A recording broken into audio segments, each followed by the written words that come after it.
September 17th, 2019 Board of Supervisors meeting. Could we all stand first? Say the pledge. Pledge allegiance to the flag of the United States of America and to the republic for which it stands, one nation, under God, indivisible, with liberty and justice for all. Just as a reminder, could you please make sure that your cell phones and other devices are on silent? Don't disturb people speaking today. Also, I want you to, I want to make sure that the audience members know that they may be audio or video recorded by third parties during this public meeting. And I'm going to read the statement of conduct, which we've been doing pretty much at the beginning of every meeting because we had our new resolution 11/2019, which was enacted. Not everybody is aware of it, so I'm going to go ahead and just give you the primary requirements of how you participate for public comment. As you know, the board recently adopted Resolution 11/2019. This should also be on the back of your agenda today if you'd like to read along. Establishing regulations for board meeting public comment and participation. For the Pennsylvania Sunshine Act, only those agenda items in which there is a motion, a second, and a vote will be allowed public comment. Public comment for items on the agenda and not on the agenda shall be limited to 2 minutes per person. West Goshen Township residents, property owners, and business owners are permitted to offer public comment. Audience members who become disorderly or who do not abide by these rules may be removed from the meeting room. Okay, turning to our first item, number 5, is a presentation of information from Mr. Bruman. Thank you, Mr. Chairman. Members of the Board of Supervisors, as many know in the audience, I am special counsel to West Goshen Township in regard to the Sunoco pipeline, which began back in 2014 with intervening in a proceeding. There have been many different twists of that case, but I was asked recently, together with the expert we retained back in 2014, Richard Kupowitz, of AccuFacts, to take a look at what happened on August 5th at the pump station, which many of the residents nearby both heard and felt, to see exactly what happened and whether anybody was at risk, and whether Sunoco properly conducted reporting requirements if there were any. I also have for you tonight an update on something else I've been involved with, which was commenting on a formal complaint settlement between the Bureau of Investigation and Enforcement and Sunoco, which arose from the April 1, 2017 release of high volatile liquids in Morgantown. I have an update on that. I also have an update on the Flynn safety complaint hearing, which is coming up October 23 and October 24. And finally, a very brief sort of footnote on Senator Dinniman's ongoing safety hearing complaint, which was just recently decided by Commonwealth Court. So in regard to the April 5th event, again, as everyone knows, there was a very loud noise and vibration on the evening of August 5th. It shook nearby homes. At the time, West Goshen was notified there would be routine maintenance at the pump station, which occurs from time to time. What ended up happening was there was a mix of propane and nitrogen gas to the flare that caused the pilot to go out. So in other words, there was too much nitrogen introduced that put the pilot out. There wasn't any oxygen to keep the pilot going.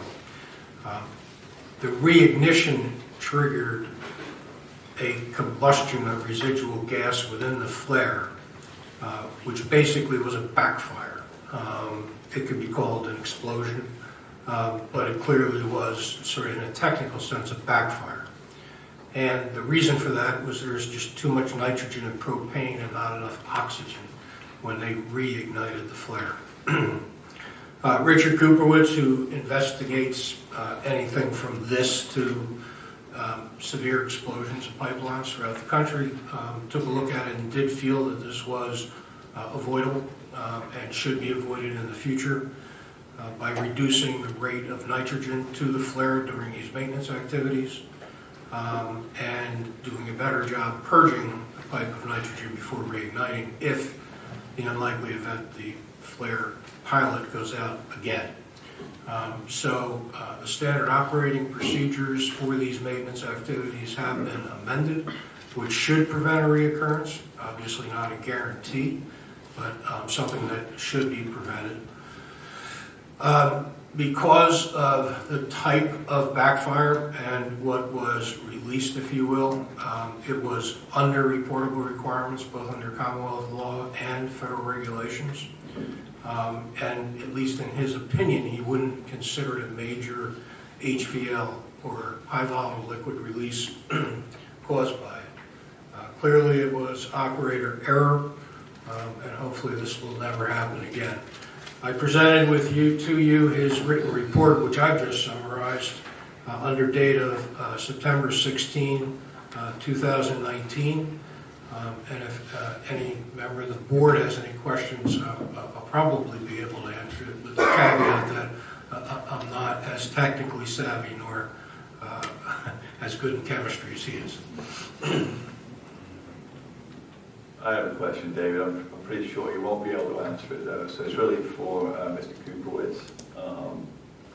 When this explosion occurred in the flare, my understanding is that the system was brought back online pretty quickly, including the movement of material in the pipeline. I would like to know how the operator of the pump station knew that the mechanical integrity of the flare and all the systems had not been in some way damaged or to the point that it could represent a safety issue if restart had continued. So Mr. Kupowitz says that he believes it was minor in nature, so that means there's no visible damage to equipment. But what about the overall mechanical integrity in terms of faults, etc., that could have been loosened or some way compromised by the explosion? Why was the operator able to just say there's no issue and able to restart the system? So that's my technical question. You're correct. I don't know the answer to that. I will definitely inquire of Mr. Kupowitz.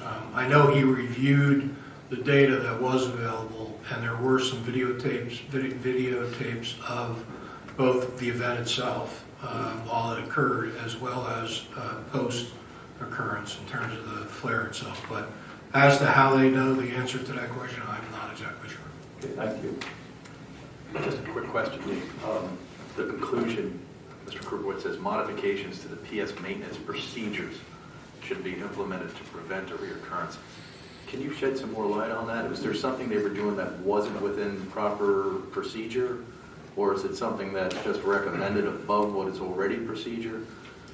Well, the operating procedures themselves are confidential, subject to non-disclosure agreements. So I don't have them, and Richard, who reviewed them, can't discuss, exactly what they entail. But in sort of my layman understanding of this, and I did ask those questions, what happens is that the nitrogen pushes out the oxygen, and then the propane pushes out the nitrogen. It was a combination of those two and how they were monitored that caused this basically backup of propane and nitrogen.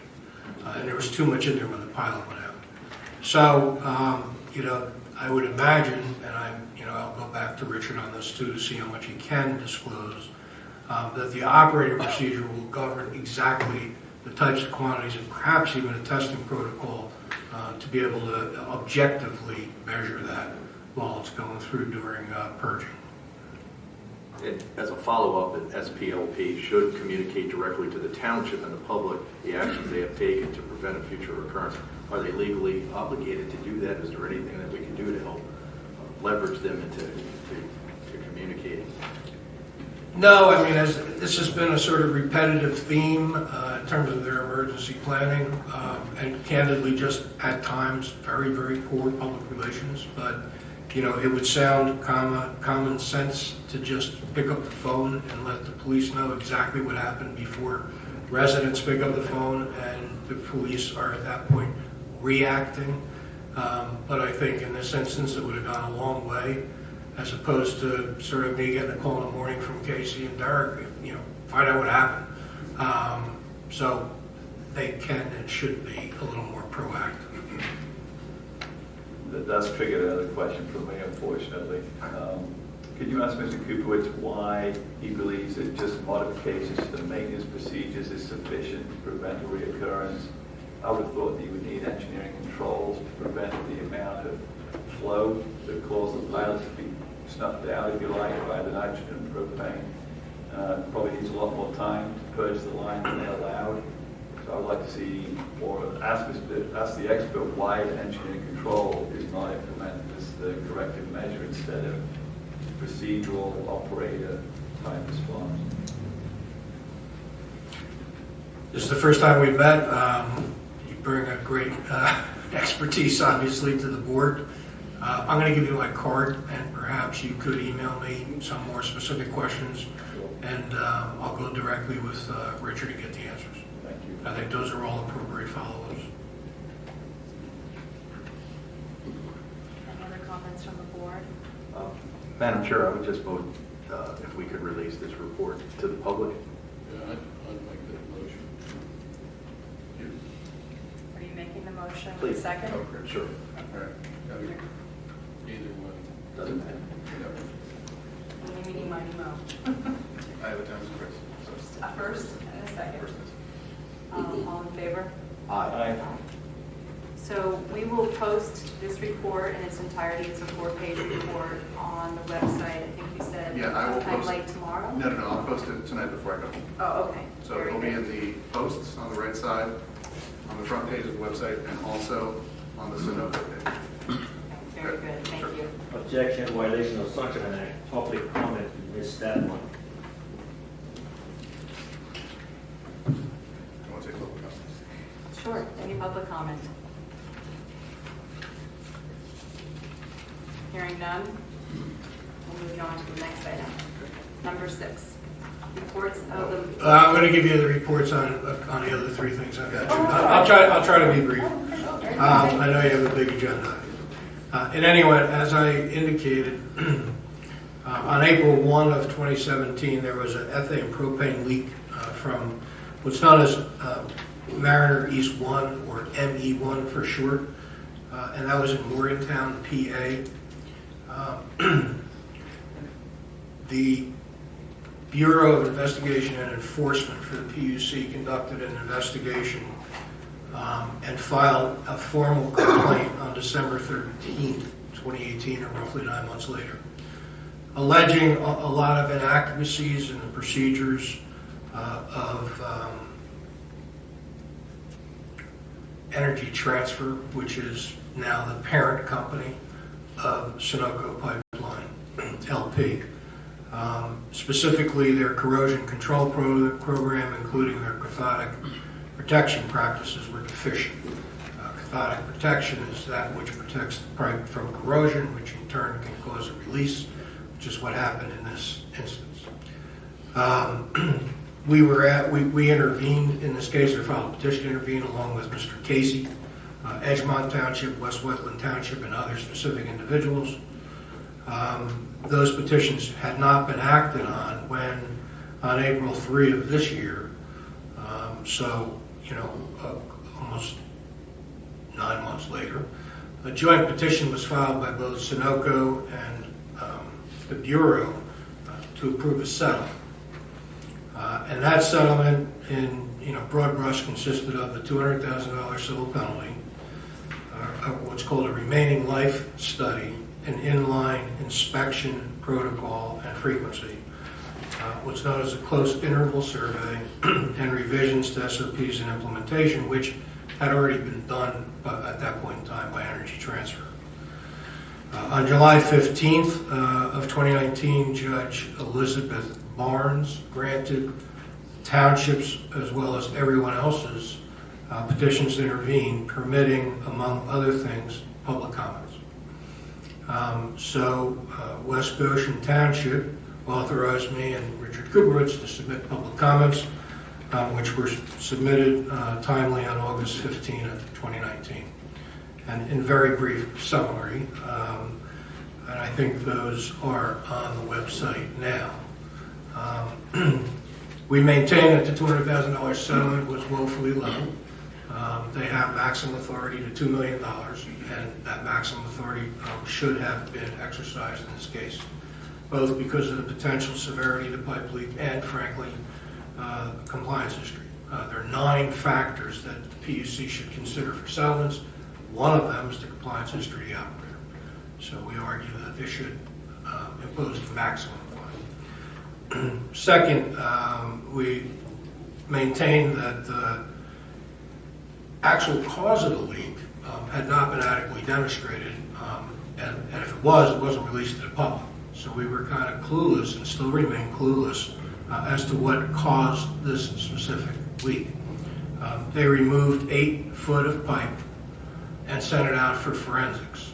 But they ended up removing 81 feet of pipe, and there's been no explanation why 73 additional feet were removed when only 8 feet were sampled. So that's sort of a gap, and just doesn't make any sense to one looking at it, including Richard Kupowicz. We maintain that the remaining life study should be conducted by a qualified independent expert. When you read the fine line, single-space type of the formal settlement, they're free to hire someone who's worked for Energy Transfer. And that seems a little bit ludicrous that they would hire someone that has done work for them in the past. It seems to be an inherent conflict of interest.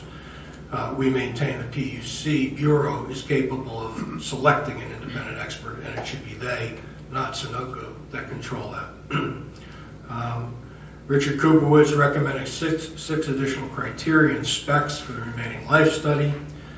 In regard to the inline inspection, Richard provided his expert comments that it wasn't sufficient to identify what's called MIC, which is microbiological induced corrosion, which is what the forensics on the 7 foot disclosed. So Richard provided his expertise and recommended additional procedures to identify high-risk areas for microbiological induced corrosion. This is important, of course, for those who don't know it. This line's been in since the 30s. MIC is a tricky type of corrosion. There are different types of corrosion that can occur, but MIC is different than a lot of corrosions because it's based on soil characteristics. And unless you're really on top of it and studying it, you wouldn't be able to identify it. Next, there were some revised procedures that they touted in this formal settlement, but the public doesn't know what they are. So Richard indicated that they weren't disclosed, so it was impossible to comment on that. They may or may not be adequate. But most importantly, they should be made available to the public so that there's a greater transparency and sort of proof that they're going to be adequate. In regard to future pipe replacement as a result of corrosion, Richard recommended objective criteria to measure the effectiveness in identifying external corrosion and the mitigation measures on ME1. And lastly, Richard's professional opinion was that the proposed settlement was inaccurate and additional important modifications were necessary, including but not limited to additional transparency. Comments back from Sunoco and the Bureau on the public comments submitted, and we weren't the only ones that submitted the public comments, who are become known as the Flynn Interveners, a group of citizens in Chester and Delaware County submitted extensive public comment through their counsel, Michael Baumstein, and a couple of experts they have in Pittsburgh and in Canada. And then the responses by Sunoco and the Bureau, as I indicated, were due yesterday. Much to my surprise, and frankly a little bit of outrage, the Bureau filed a motion to strike expert report from Richard Kupowicz because he said it wasn't within the confines of Judge Barnes' order. It's complicated as to their rationale. I frankly am just studying it, but I think it's ridiculous that they would file a motion to strike, and frankly, not just insulting, but why they wouldn't take Richard Kupowicz's comments based on his expertise, and everybody in Pennsylvania knows his resume at this point, is disappointing, to say the least. I expect it from Sunoco, I don't expect it from the PUC itself. But anyway, we'll be filing a motion, a response to that motion. We have a couple of strategies in that regard, but the fact is Richard's report speaks for itself, and they don't want to choose to ignore it. Let's hope they don't have an accident. David, can I ask two questions I think would be helpful? For fines, if Sunoco, whatever fine the fine is, where does that go? Does it go to the PUC, and can they use that money to fund some further investigation or safety? Yeah, it goes back to their coffers. Okay, and then as far as the Bureau, who do they have to get authority for to file something like the motion to strike? Is there somebody within the Bureau themselves that gets to make that decision, or is it a political figure? I'm pretty sure they're given the authority, as the litigation unit, if you will, of the PUC. But there's a lot of sort of tiers now. The comments themselves and the motion will go to Judge Barnes in the first instance. Then whatever she decides, both in regard to the motion and in regard to the comments, and whether to accept the formal settlement with or without amendment, is her decision to make. She decided here not to hold a formal hearing. I know that one of our responses will be that if the Bureau is so concerned about what they said, due process, because they didn't get a chance to cross-examine Richard, have a hearing. No reason you shouldn't cross-examine Richard. Have at it. There's nothing to hide. And then it goes to the PUC. So whatever Judge Barnes decides, both on the motion and on the public comments, and whether to accept the formal settlement with or without amendments, will go to the PUC. That'll be voted on, and then there's appeals from there. So I don't know how this will ultimately play itself out. I can tell everybody that Judge Barnes has proven herself to be very independent, extremely thorough, and very bright. And I trust that she will do a good job. And the PUC has listened to Judge Barnes. Not that they've ever issued a permanent injunction against the line, but they have agreed with her that it should be shut down at times due to outstanding safety issues. Can I just ask you a question? When do you think the next public activities will be happening, or when this might end up coming to some kind of conclusion? Well, the motion response is due in 20 days. I'm not exactly sure how she'll handle that. I was expecting the formal settlement to be either approved or approved with modification in 60 days. That timing is a little off, I think. So that's a long way of saying my best guess is she'll decide the motion within 45 days of today's date. And I suspect by no later than first of the year, she'll decide whether the formal settlement is appropriate, not appropriate, or appropriate with amendments. And the township would have the right to appeal that decision? Yeah, and certainly, have its right to submit something to the PUC itself. But I will say, I'll mention it again, the fact that the PUC itself would file a motion to strike and want to block out public comment, is something that should be politically addressed as well, not just legally addressed, because it's frankly a little insulting. If there are no more questions on that, quickly on the Flynn safety complaint. This was a formal complaint filed by residents of Chester and Delaware County to shut down Mariner East operations, both the ME1 8-inch line, which is flowing HVLs now, and also any further construction because of what they called knowing and willful violations of statutes, regulations, and good engineering practices. That has been through an extensive discovery process, and although there are certain motions to compel outstanding, the hearing date for that is October 23 and October 24, and it will be held here in the Chester County Courthouse, open to the public. Currently, there are 9 lay witnesses scheduled to testify, including representatives from Westchester Area School District, Downingtown Area School District, West Whiteland Township, Chester County as a governmental unit, Andover, Edgemont, East Goshen, and Euclid.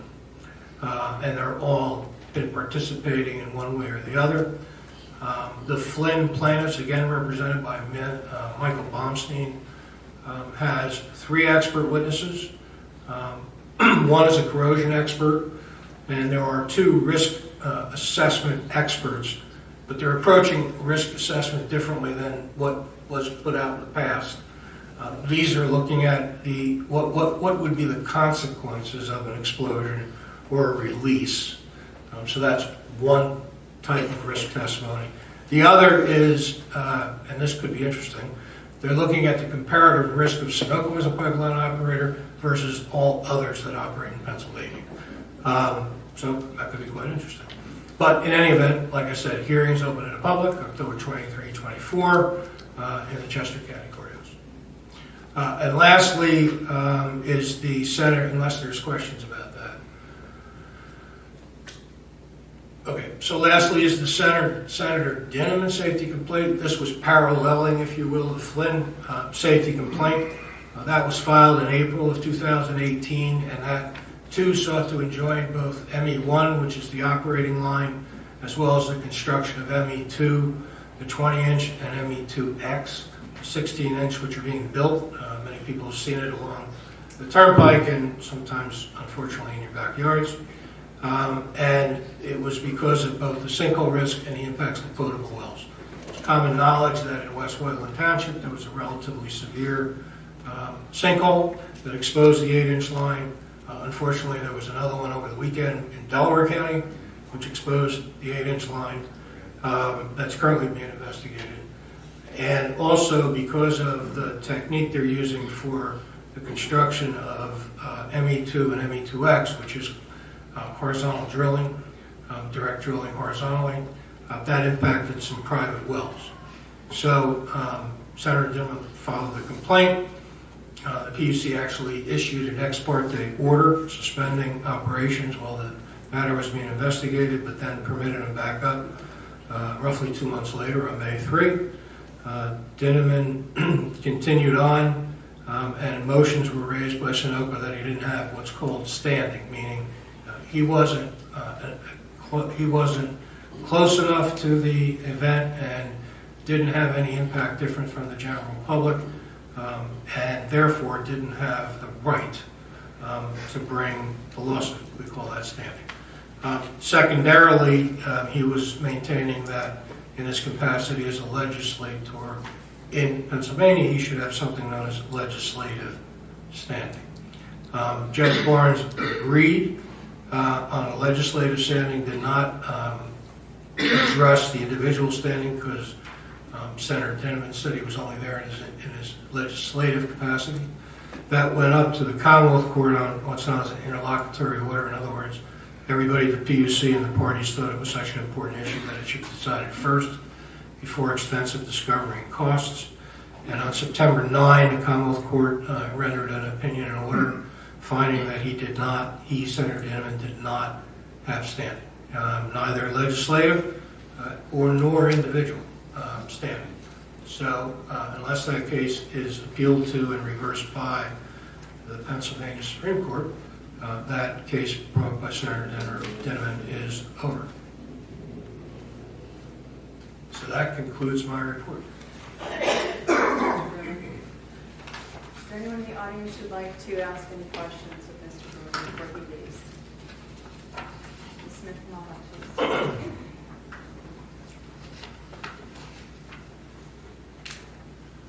I have one question relative to the corrosion protection with Sunoco.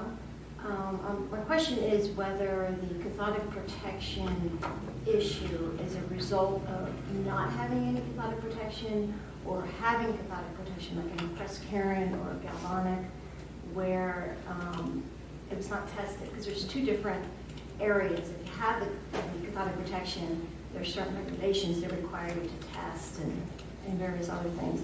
If you don't have it, that's another issue. Now, there's cathodic protection on that line throughout.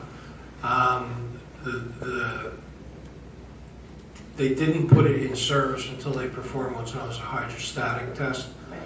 But as you know, that's a point in time. And it doesn't indicate one way or the other whether there is something eating away, if you will, at the pipe, because the cathodic protection is not sufficient for those soil or geologic conditions. Right. That's what happened in Morgantown. Do you know what kind of cathodic protection they were using? I don't. That's again, Richard Kupowitz's question. I can tell you that Richard, at the time,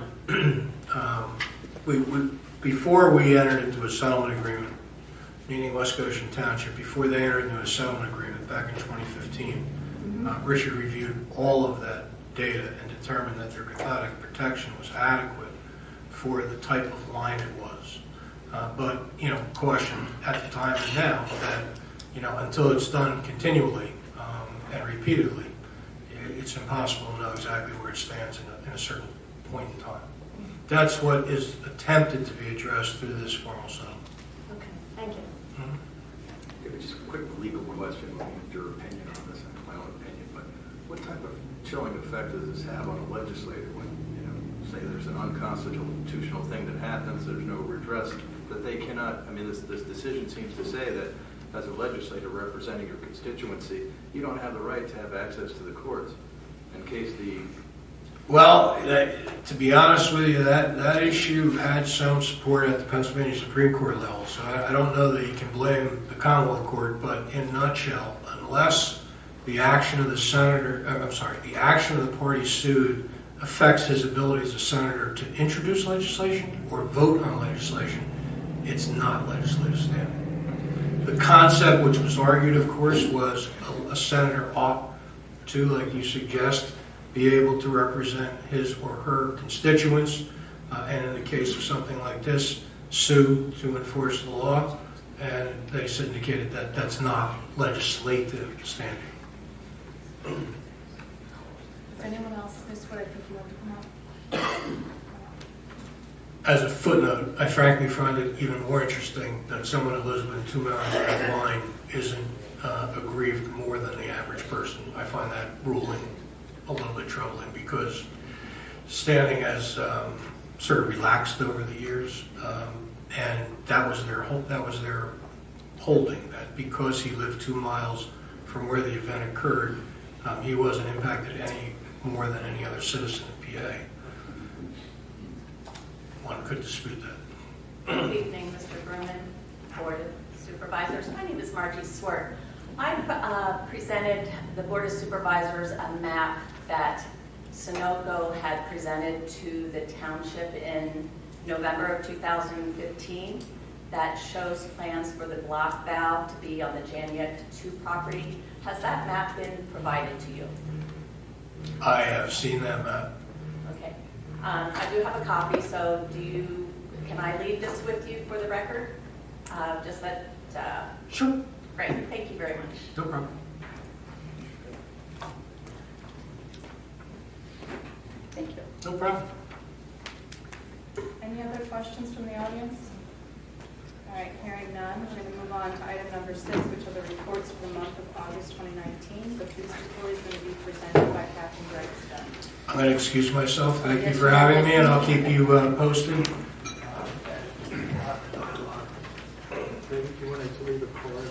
Yeah.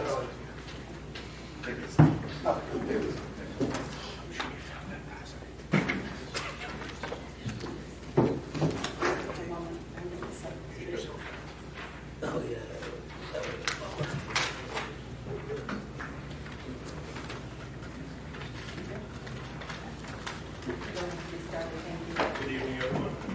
For the month of August, for service was 2011. Alarms, there were 72 alarms, 2 of them being valid.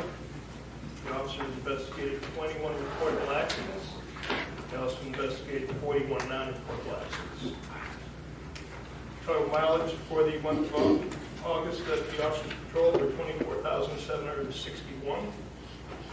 Our selective traffic enforcement for the month of August was on Airport Road, Westchester Pike, Kirkland Avenue, Ashbridge Road, Spruce Avenue, Montgomery Avenue, Ellis Lane, Taylorville Road, South New Street. And the following officers at training during the month of August, that would be Officer Boyle, Detective Edwards, Officer May, Officer Story, Lieutenant DeMidio, Sergeant Cotter, Officer Ash, Officer Grandizio, Officer Holman, and Officer Mars. Thank you. Item number 6B is the fire marshal's report, including Goshen Fire Company and Good Fellowship Ambulance Company, presented by Fire Marshal Andrea Tesca. Thank you. Good evening. For the month of August, there were a total of 64 inspections. 10 commercial use and occupancy, 6 fire blocking, 20 sprinkler, 6 framing, 5 fire alarm, 1 fire extinguisher placement, 1 clean agent, 5 residential finals, and 10 underground fire alarms. There were a total of 8 fire calls. 2 building fires, 1 truck fire, 4 automatic fire alarms, and 1 carbon monoxide alarm. And I attended 1 fire safety training. The Good Fellowship Ambulance had 131 calls for the month, and Westchester Fire Department had 23 calls for the month. Thank you. Thank you.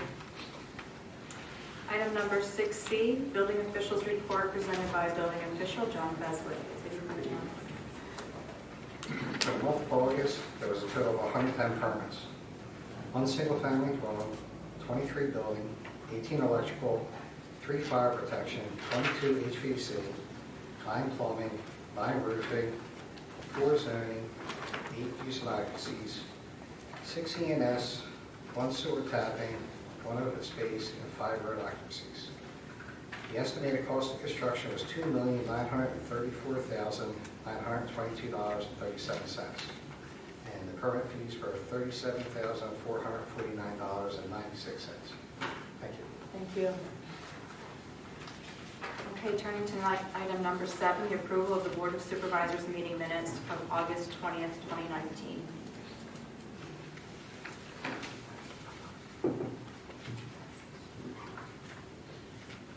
Do I have a motion to accept the minutes? Do I have a second? Okay, I have a motion and a second. May I have a comment on the minutes? This work coming up.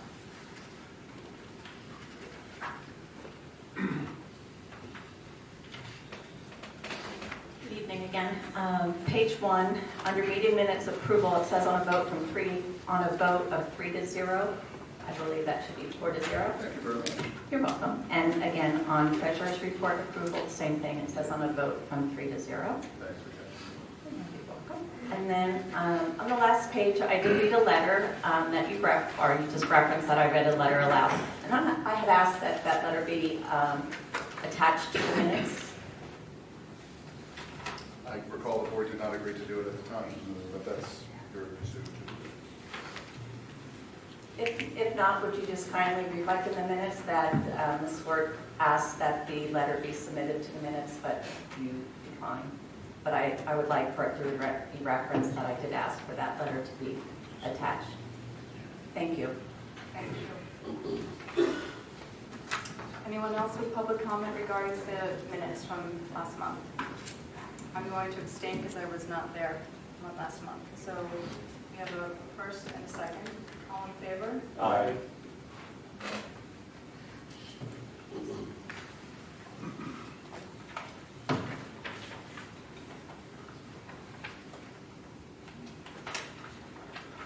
Okay, now moving on to the township,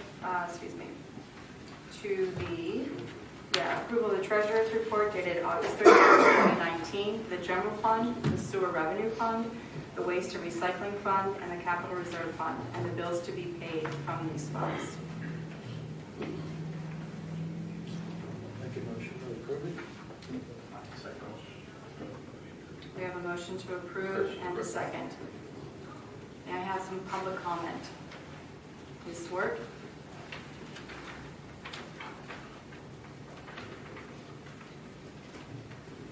Thank you again for the opportunity. Just one quick question.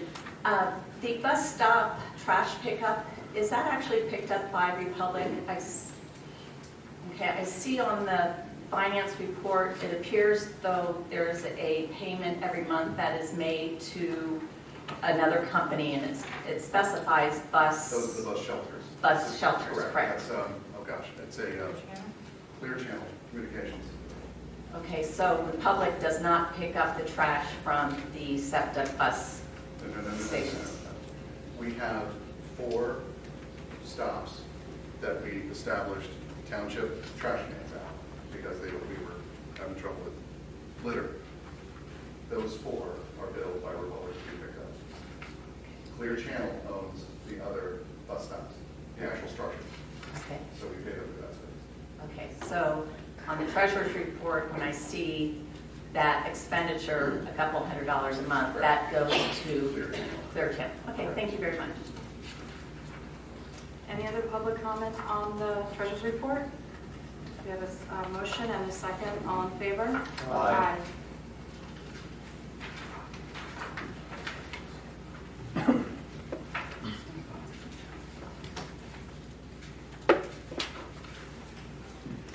Okay, item number 9, Board of Supervisors announcements.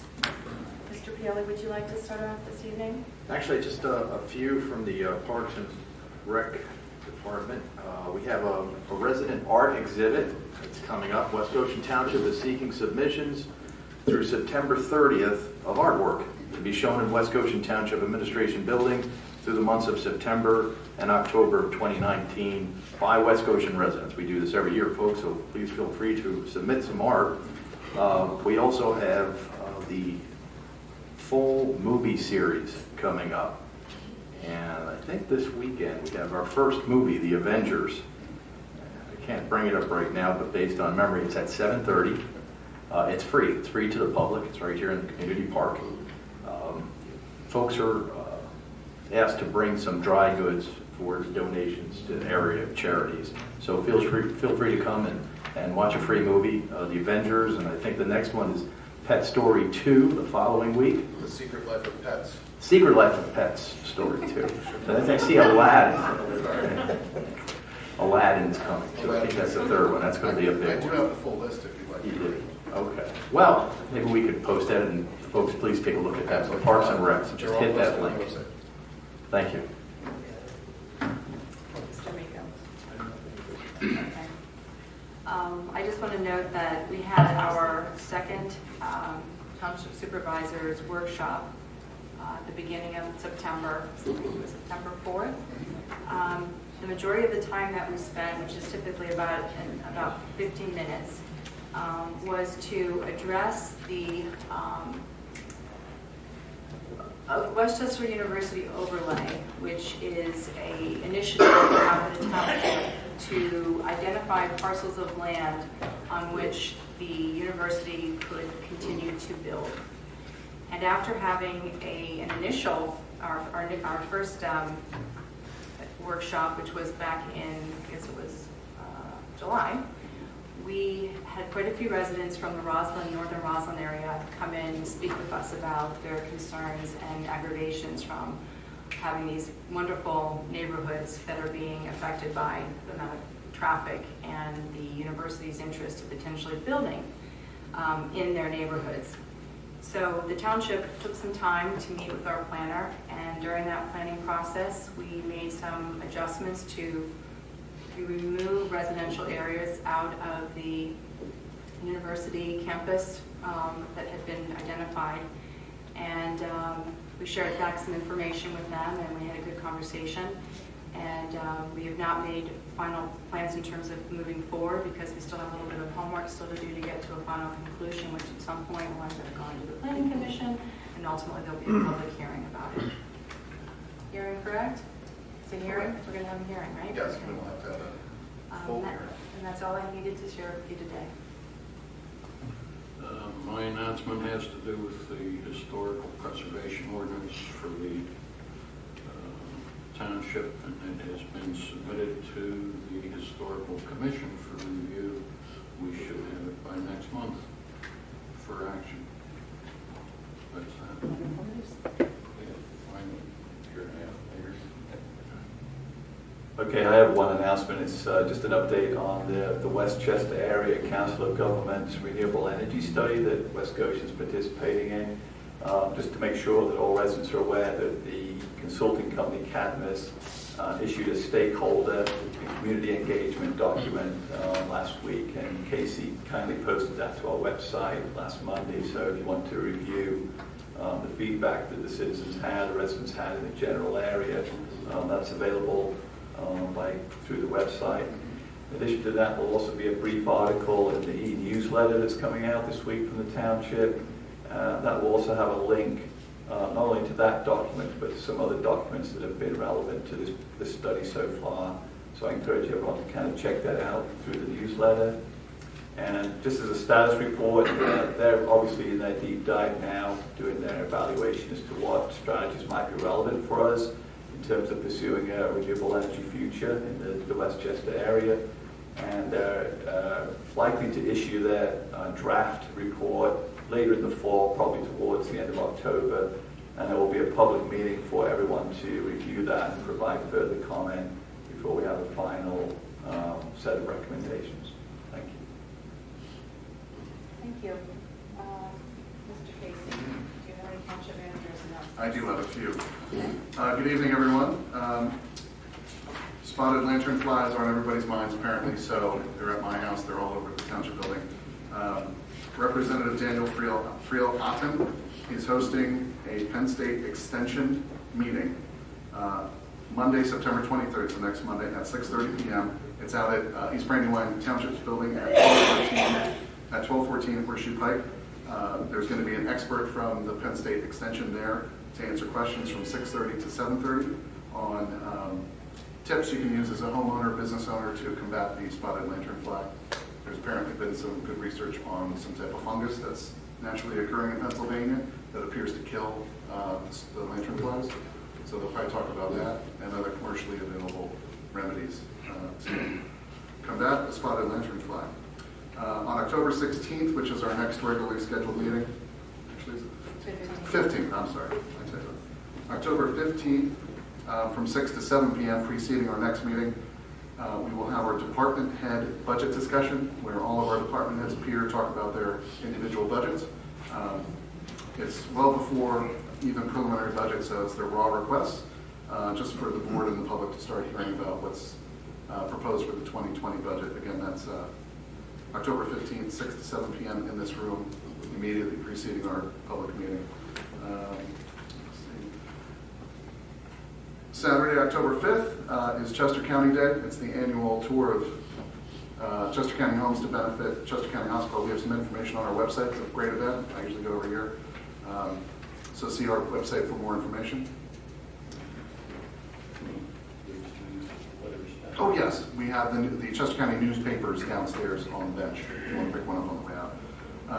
October 12th is our monthly yard waste curbside pickup. Please have your bagged or bundled materials at curbside the night before or by 6 a.m. on the 12th. And also we're having the township-wide yard sale on October 12th as well. Please see the township website for details.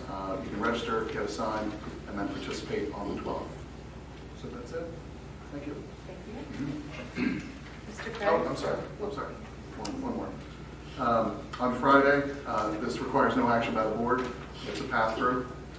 We're under tight constraints to pass the money through.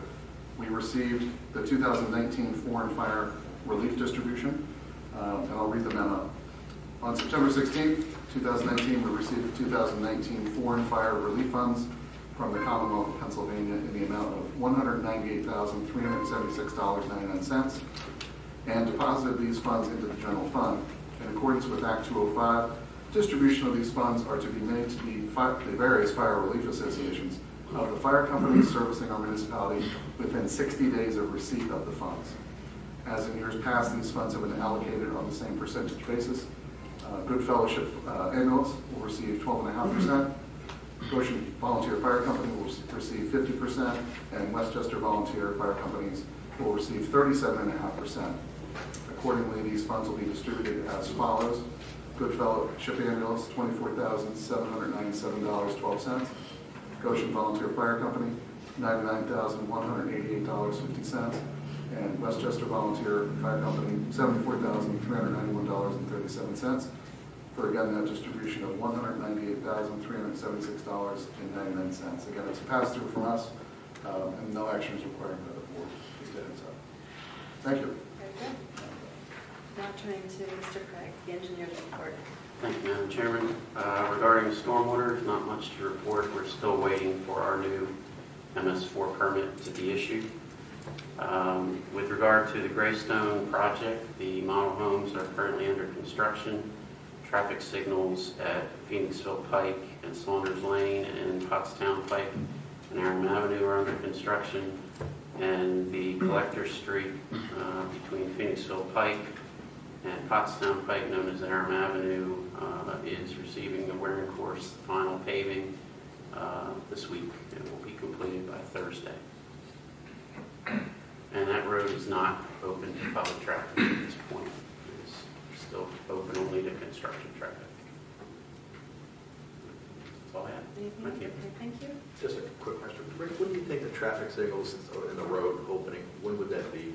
We don't have the answer to that yet. That needs to be determined with the contractor when that is going to happen. The signals can't be activated until the road is open, and that's yet to be determined.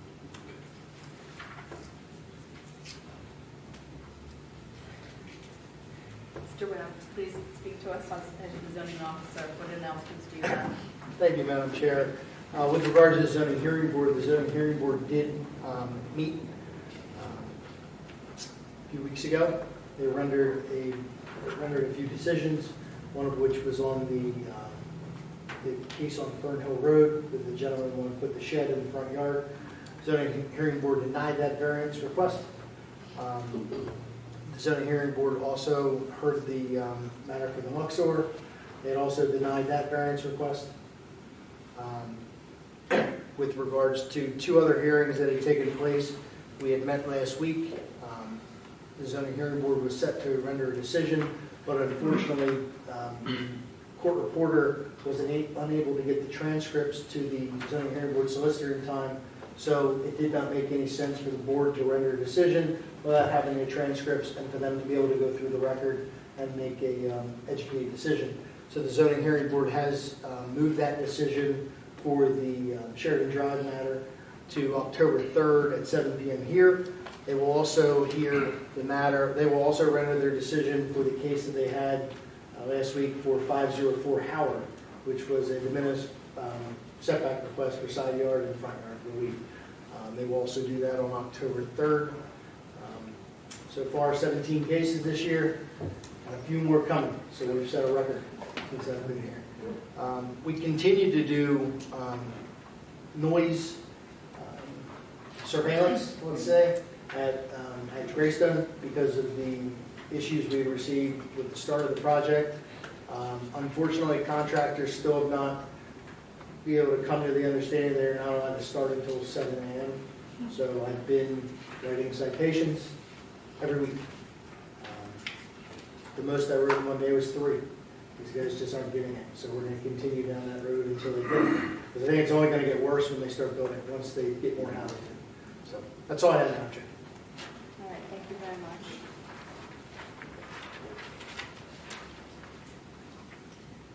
Okay, moving on to item number 13, discussion of possible appointments to various township boards and commissions.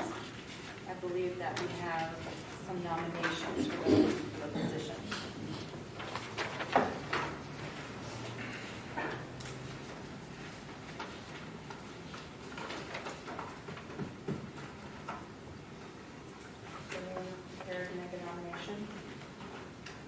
Madam Chair, I would nominate Mr. Doug Stewart or Douglas Stewart. Douglas Stewart, okay. I'll second that. Easy. For the planning commission. For the planning commission, sorry. Is there a set term that, is he filling somebody else's term? Like, I think the motion should specify what term.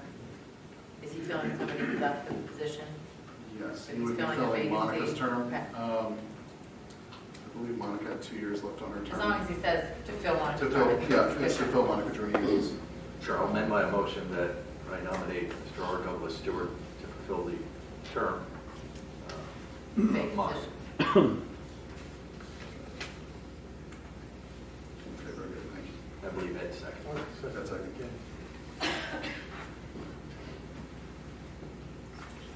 Is there a motion for another nomination? You should probably act on this. Oh, act, Oh, okay, yeah, that's fine. each one, Do that. just to be clear. Should it be a public comment? Sure, it's a Yeah, motion, first, second. okay. Any public comment on the nominations? this one nomination for R. Douglas Stewart? Hearing none. Any comments on the board?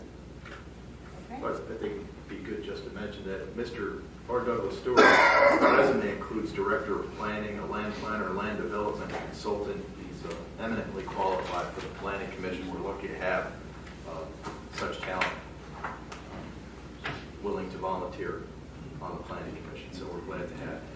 All right, a motion and a second. All in favor? Aye.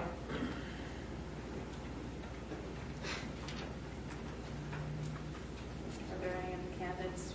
Yeah, I would like to nominate someone. So first of all, I would like to actually thank everyone who responded to our township request for volunteers for the commission. I think it's admirable that we have residents willing to step up and give their time to help support the township efforts in general and bring the perspectives of residents to the various issues that come before the commission. So I'd like to kind of thank everyone who put their name forward. I personally did have the opportunity to speak to candidates who'd expressed specific interest in the Planning Commission, and I found them all to be universally enthusiastic, capable, and willing to serve. However, I did have a preferred candidate that I would like to nominate to be the second vacancy, to fill the second vacancy that we have on the Planning Commission. So I'd like to make the motion to appoint Corey Wegerbauer to be a member of the West Goshen Planning Commission to fill the term vacated by Julie Potts. The name again, Sean, I'm sorry. Corey Wegerbauer. W. Got it.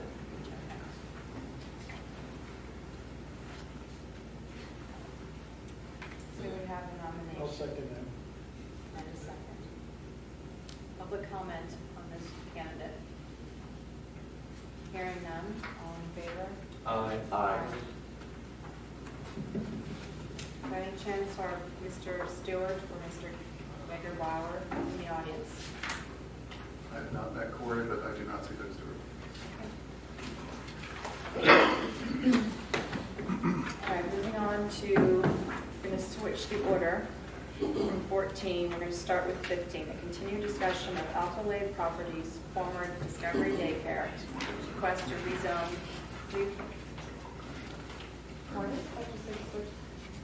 I'm sorry. Yeah, we had one nomination for Historical Commission. Oh, we did. We didn't. Oh, I apologize. I didn't know that. All right then.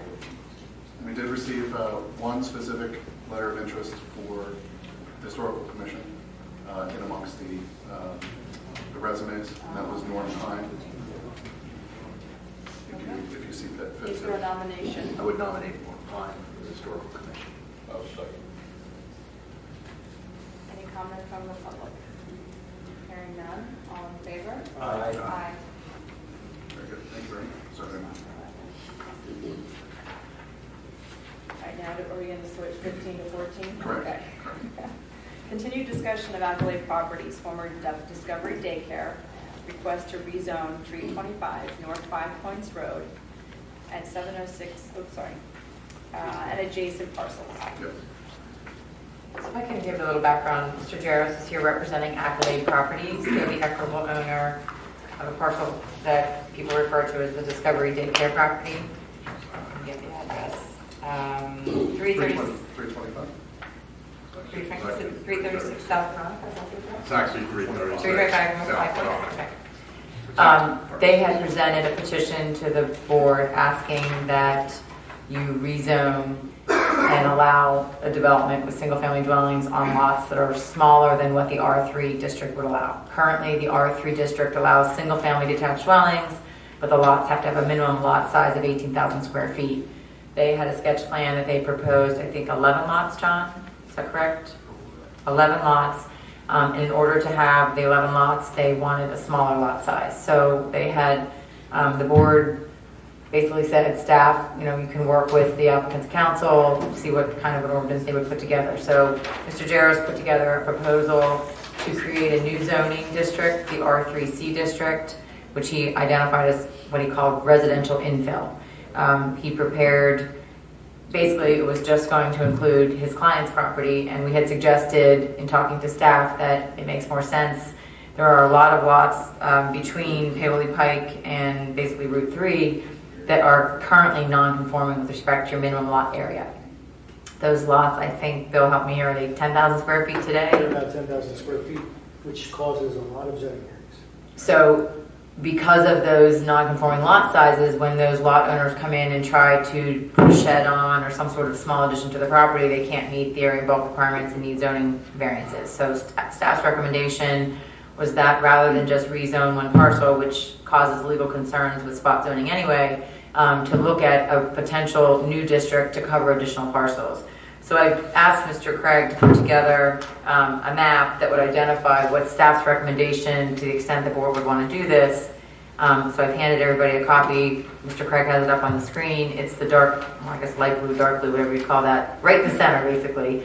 Those would be the properties that are proposed to be rezoned from R3 to R3C, and it would be titled residential infill development.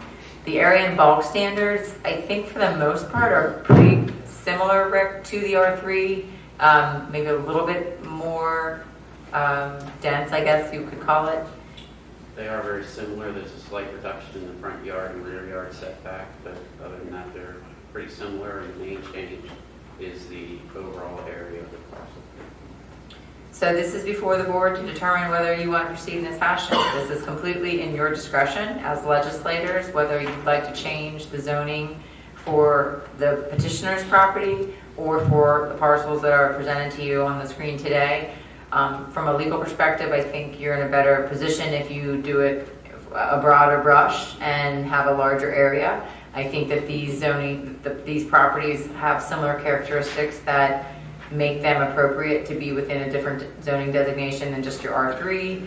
I think it also solves a problem that some of your property owners are experiencing if they want to do modest expansions or additions to their home. So that's the proposal. Just so everybody understands the process, anytime there's a zoning map change, you have to notify all the property owners at least 30 days prior to the hearing, and you have to post their properties at least 7 days prior to the hearing.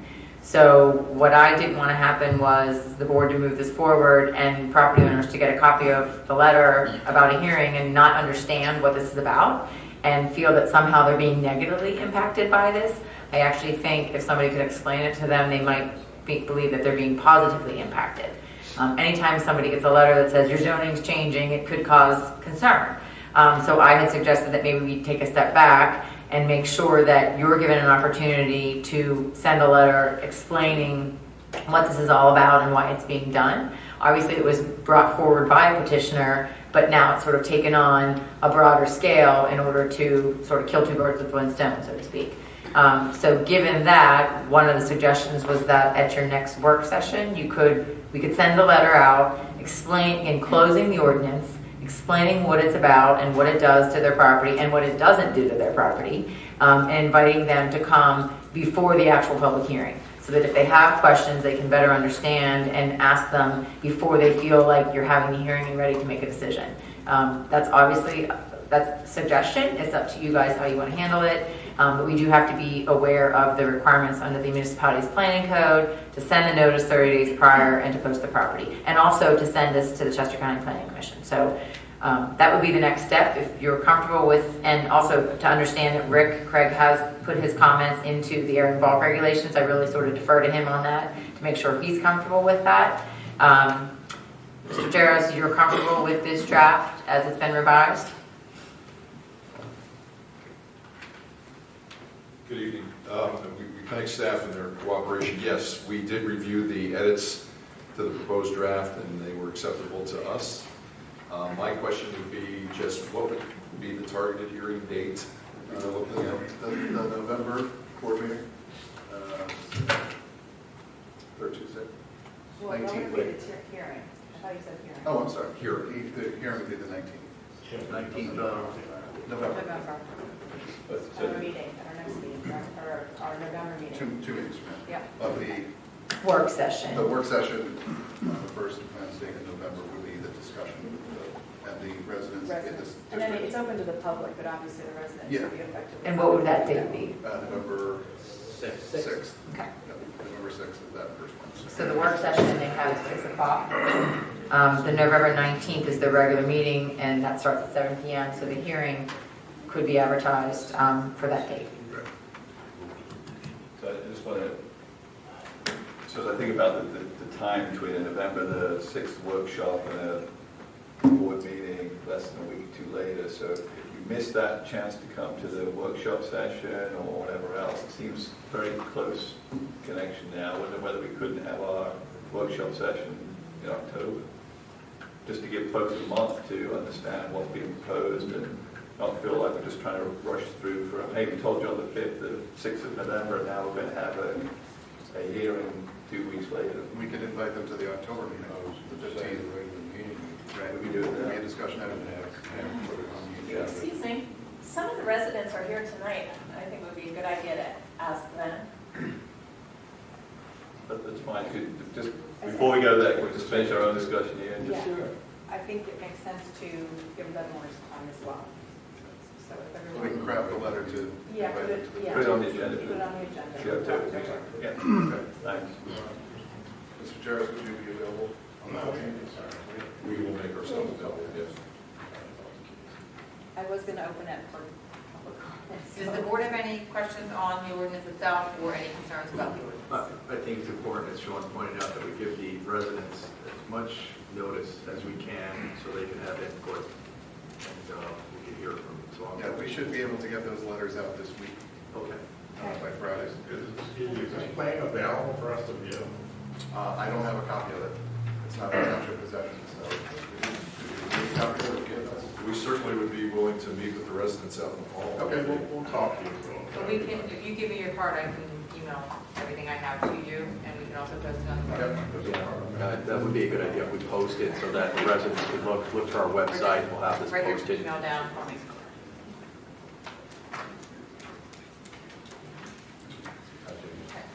So do we want to, we're not making a decision here other than to accept. Send a letter and invite them down here October meeting. Yeah, we'll get a letter crafted for this Friday and get it out with the map and the draft.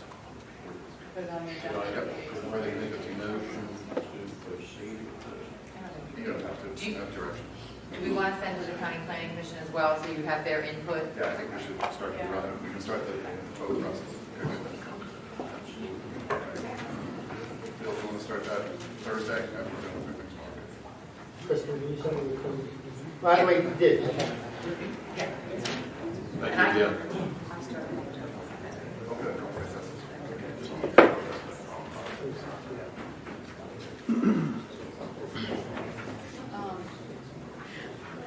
So if we have people, residents who'd like to come up and make comment now, you're welcome to do so. Otherwise, you'll be afforded another opportunity at the next meeting.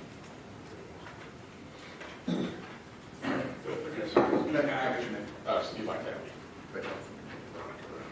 Concerns we had, originally we were told there was 5 houses built. Now we're told there's 11. Where is the street going to come in at? Mr. Jarvis, if you want to do a 2-minute explanation of the plan.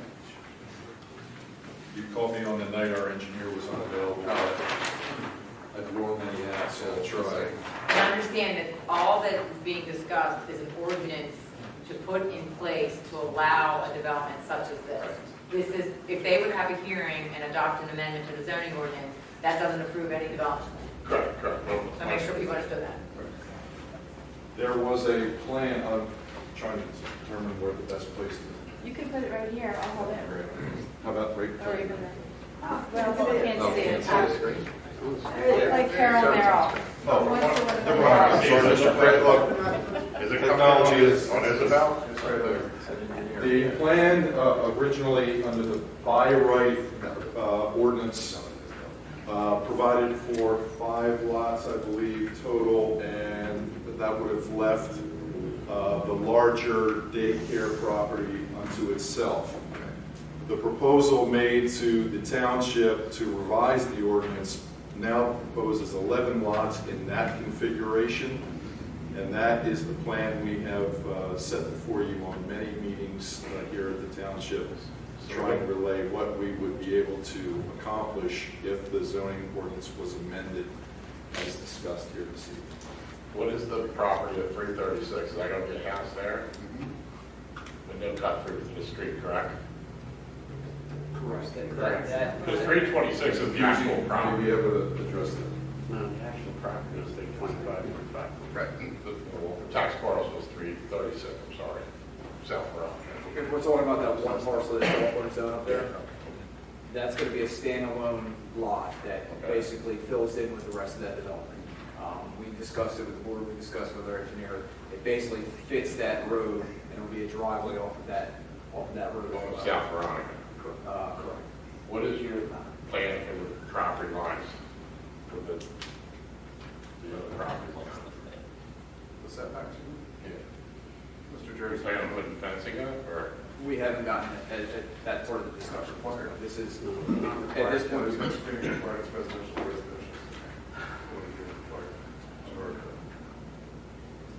and honestly, we haven't gotten to that point in this discussion. This has all been proposed development based on the conversations that we've had with the township over what can and what we felt was the best use of the property based on its current state.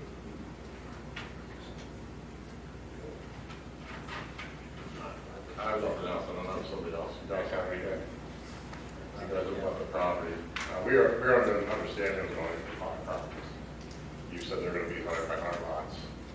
That was the proposal. That was the original proposal. Okay. If you want to speak applicants, please come up and talk. It's your application. It's like, no, it just looks like they were trying to say. So, And I just want to remind all the residents, should everything go forward and the zoning ordinance is amended, that plan has to go through a fully engineered land. no, I understand. That goes to the planning commission and then ultimately ends up before this board, and you all are free to attend those meetings and give us your input. Okay. And you do plan on putting the street right there on Isabel, the entrance? Yes. How close to the stop sign?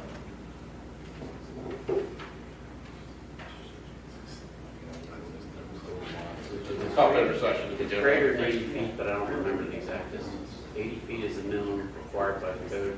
It's greater than that, but I don't know the exact distance. Okay. Still like the top. Sure. The top one. Ms. Swerve, please Thank you come for your up. time. You're welcome. Thank you for coming up. And if you want me to send you these things, give me your email. Oh, yeah.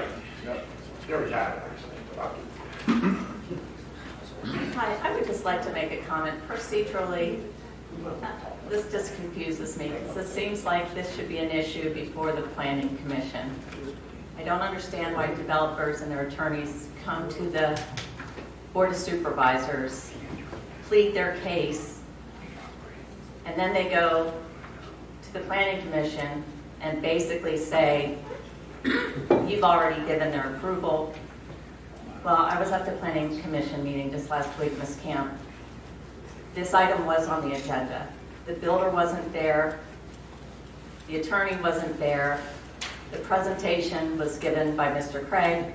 Mr. Craig said, basically, we just have to tell you about it, but you really don't have the final say. The board of supervisors has.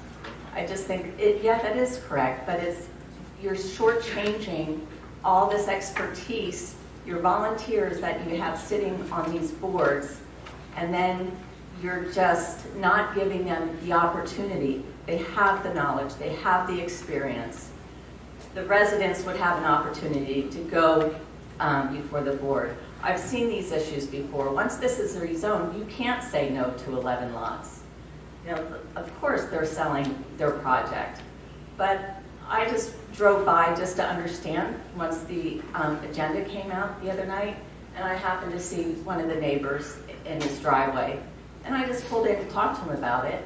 And we were told by staff a couple months ago, or those of us in the meeting, that, oh, all the neighbors, yeah, they're all for this because they've had to deal with, you know, that unsightly structure. Well, the residents, how could the staff or somebody say that's what the residents want when the residents were never informed of what is planned for this? So I just ask you to be fair to the residents in the future and be fair to the volunteers that dutifully sit on these volunteer boards and have this go and be presented to the planning commission first. Thank you. Dr. White, please come forward.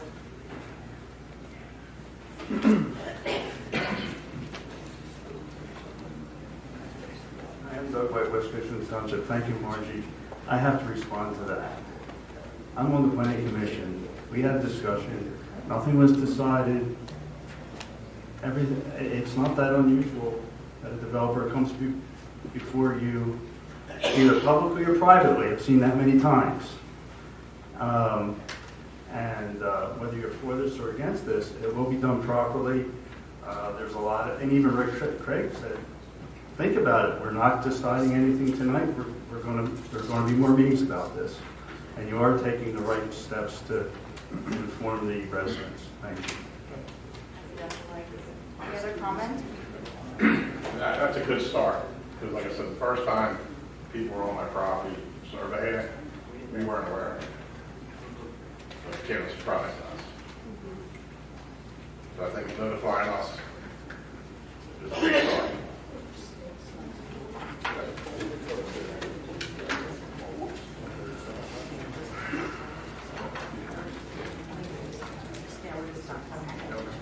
All right, we're going to turn to what was,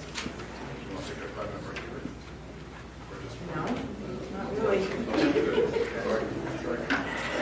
Okay, we're going to move to item number 14 now, Board of Supervisors hearing for a liquor license transfer for Westchester Axe LLC, the applicant, at 709 East Market Street, Westchester, Pennsylvania. So this is a public hearing. Excuse me, I'm sorry. Thank you, sir. I appreciate that. Westchester Axe LLC filed a request for an intermunicipal transfer of a liquor license. It came in the form of a letter dated August 14th, 2019. This has been an advertised public hearing. Pennsylvania Liquor Code requires that if the township exceeds the quota of liquor licenses that the Liquor Control Board or the Liquor Code allows within West Goshen Township, you need to have a public hearing to allow an intermunicipal transfer. They would like to transfer the liquor license from Alley Pub Inc., located at 560 Lancaster Avenue in Fraser, which I believe is East White Bend Township, to 706 East Market Street in West Goshen Township. The Pennsylvania Liquor Code requires this public hearing process. The purpose of the hearing is to take public comments from residents of the township, and it's specific to residents of the township, and their concerns, questions relating to the intermunicipal transfer. I had provided to the board a memorandum explaining the status of the law with respect to what the scope of your review is. The liquor code has been, I wouldn't say it's been amended, but there has been case law that was recently decided. The liquor code indicated that based on whatever decision you make, there would be no appeal rights. There was actually a case within Chester County that was decided where giant food stores, Penn Township, denied their liquor license transfer. They appealed that, and basically the Court of Common Pleas said, you're not allowed to appeal it, that's what the code says. And then the Commonwealth Court said, no, as a local agency decision, you are allowed to appeal that decision. It is clear, however, though, in order, and I'm not suggesting that you want to deny it, I just want to make sure you understand the law, that in order to deny an intermunicipal transfer, there must be substantial evidence presented that the presence of the liquor license would be harmful to the welfare, health, peace, and morals of the municipality and its residents. And there has been cases that said the mere presence of a liquor license is not ordinarily detrimental to the welfare, health, and morals of the inhabitants of the neighborhood. So it's a pretty high standard to be able to deny the application. Wanted to make sure that you understood that scope of review and where the case law stands on that. And just mark for the record, Board Exhibit 1 would be the application, which is a letter from Caputo Law Office dated August 14th, 2019.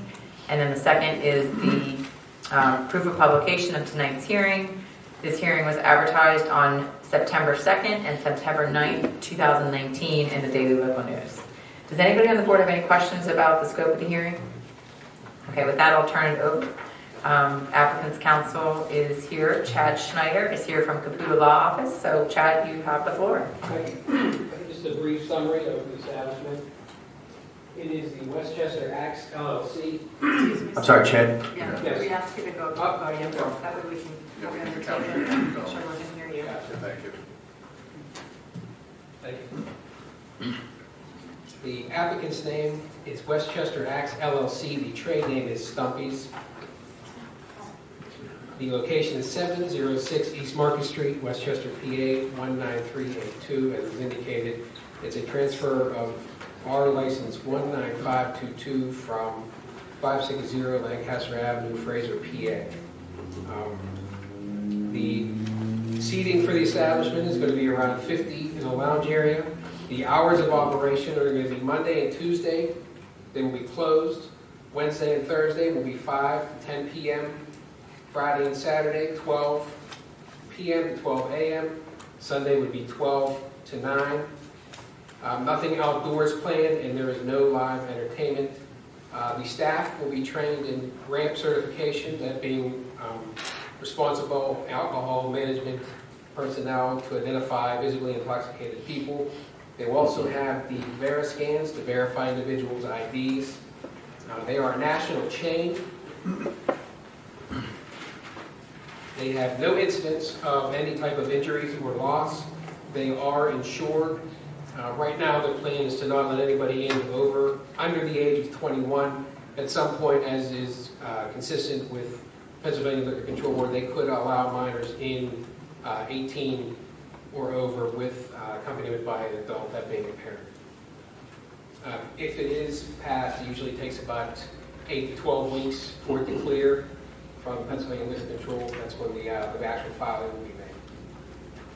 And we have a representative here if there's any questions. Who will actually own the liquor license? Will it be Westchester Axe LLC? Yes, ma'am. Okay. Trade name Stumpy's. Trade name Stumpy's. And you said they're a national chain. Is that, where else do they have facilities with liquor licenses? Virginia. Sir, identify yourself, please. Sorry. Could you also come to the We podium? have to keep you on camera.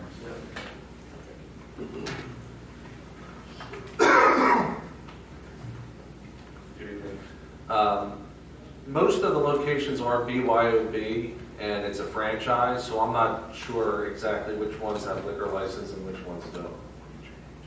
David Rozewski. So is this, as far as you know, the first one that would have a liquor license? I believe other ones do, but I don't know offhand. I'm not sure exactly which ones do or don't. Okay, Mr. Schneider, you mentioned all of these things in terms of no live entertainment, no outdoors, employees having ramp training, scan, all that. Are any of those things that are over and above what the liquor code would require, or are those regulations that the liquor code requires? They are not regulations that is required. RAM certification is the certification you receive through the Pennsylvania Liquor Control. You can stay up here too.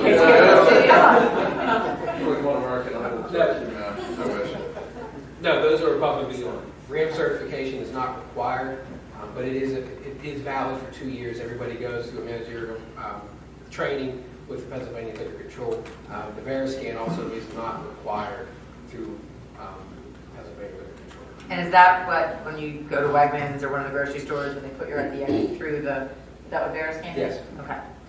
And the policy with respect to not allowing anyone under 21, is that based on the liquor code law? I mean, is that? No, that's based. Liquor Control does allow minors in. Their position is that they're not prepared to do that at this point, and they can do that. Okay. I just thought that was important to understand if they were doing something over and above what the liquor code would require.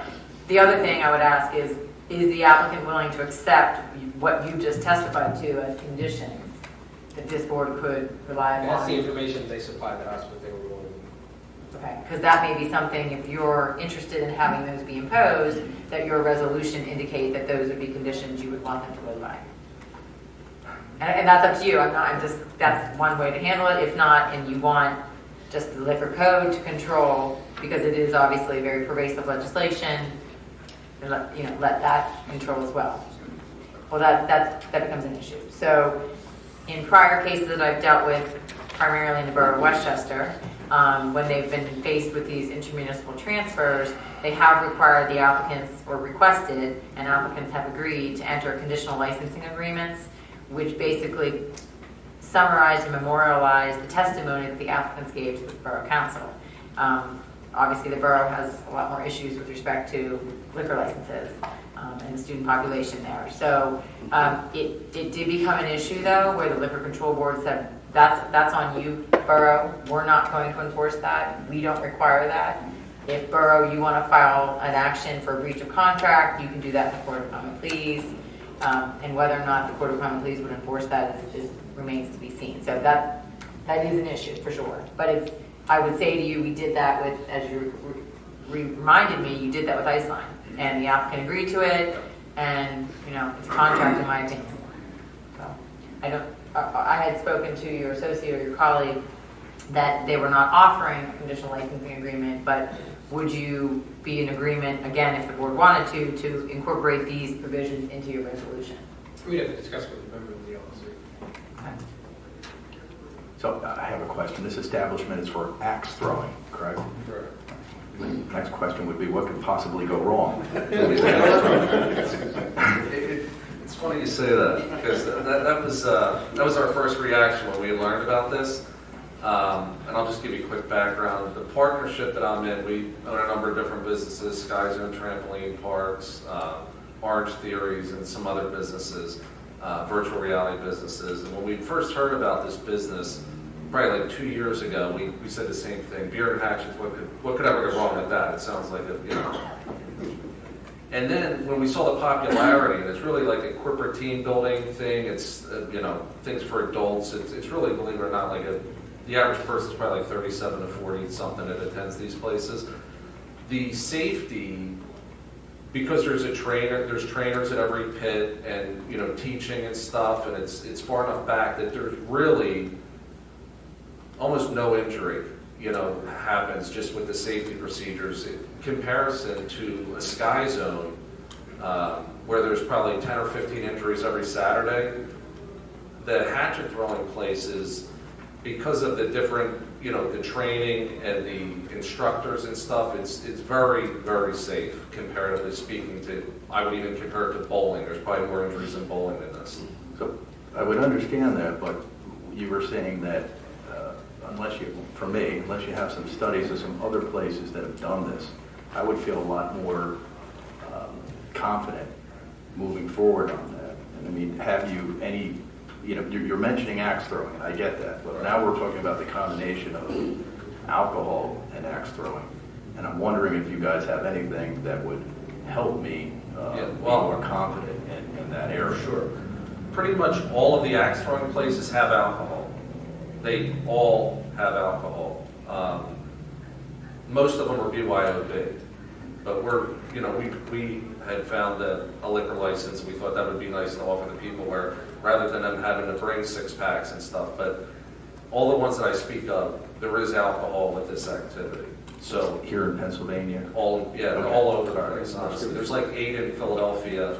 Ours is the only national franchise currently of the hatchet throwing, but there is, this gets back to answer your question, there are a number of hatchet and axe throwing places that do have liquor license, in Philadelphia. Philadelphia, there's probably like 6 to 8 of these currently open. Is that the closest? I don't mean to cut you off. Is that the closest? Is there some place that I could actually go to? There's one in West Goshen on Harry Boulevard. Really? That serves that. We should have that as a team building, West Goshen. I went for my 50th birthday party, and I have to tell you that I was surprised by what he's saying is accurate. That the trainer that is with you is watching you and making sure you're not being an idiot. Okay. I mean that sincerely, in that you think. It is, like I said, it does sound ridiculous when you think about it, but honestly, and it's been in Canada for years, but our franchisor has been open since 2015 with the BYOB and has never had an incident, injury-wise. So it's they take, just to give you an example, insurance for like a Sky Zone on average is probably $8,000 to $10,000 a month. Insurance for these places is about $1,500 a month. So the insurance companies are pretty good at determining the risk of things and, net premiums. Kristen, you mentioned there's one here in West Goshen. On Harry Boulevard. Do they serve alcohol also? No, it's BYOB. It's BYOB, okay. All right. Considering that BYOB is not regulated by the state, they don't have a license, they will be heavily regulated. Yeah.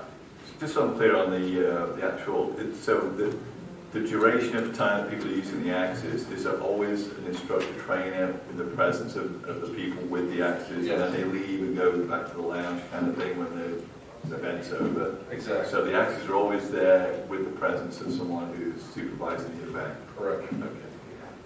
They stay with you the whole time that your group is there. So maybe you could enunciate on that. Is there some specific training? In case, I mean, listen, you serve alcohol, there's never, you can't be assured that anything's not going to happen. Is there some type of training that your instructors have to be able to diffuse a situation that might turn, you know? Yeah, we do have training manuals and different things like that. Training for the checking of IDs and different things like that, as well as safety training. I think what your question is, if the trainer sees that maybe one of the participants is under the influence and shouldn't be continuing to operate an axe or a hatchet, are they trained in how to handle that situation? That would be the ramp trainer. Responsible. Well, I don't mean not serving them more alcohol, I mean stopping them from throwing the axe. Is there We some would have sort to of... identify that somebody's a visually intoxicated person wouldn't do that. That would be the first step, the ramp training. And then through the information training they have through the franchise, they've also supplied it as well. Okay. So how long have we had this place in West Goshen? Been a while. So I would ask, 2 years. Yeah. Captain, have you had any incidents? No, none at all? We've had no administrative zoning complaints or anything. No complaints, no boozed up axe throwers going wild, nothing like that, all right? That's good, okay. And I mean, the one thing I want to add too is,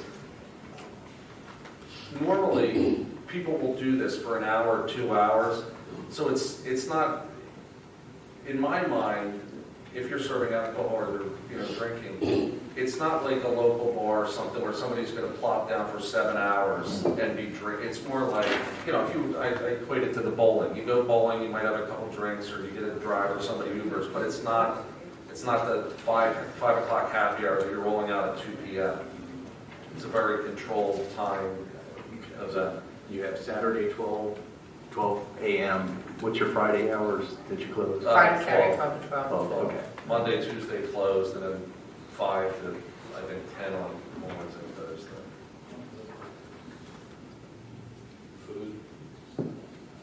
Finger food and a minimal, not a grease trap kitchen type of operation, but at least some type of food. Does the liquor code require you to serve food?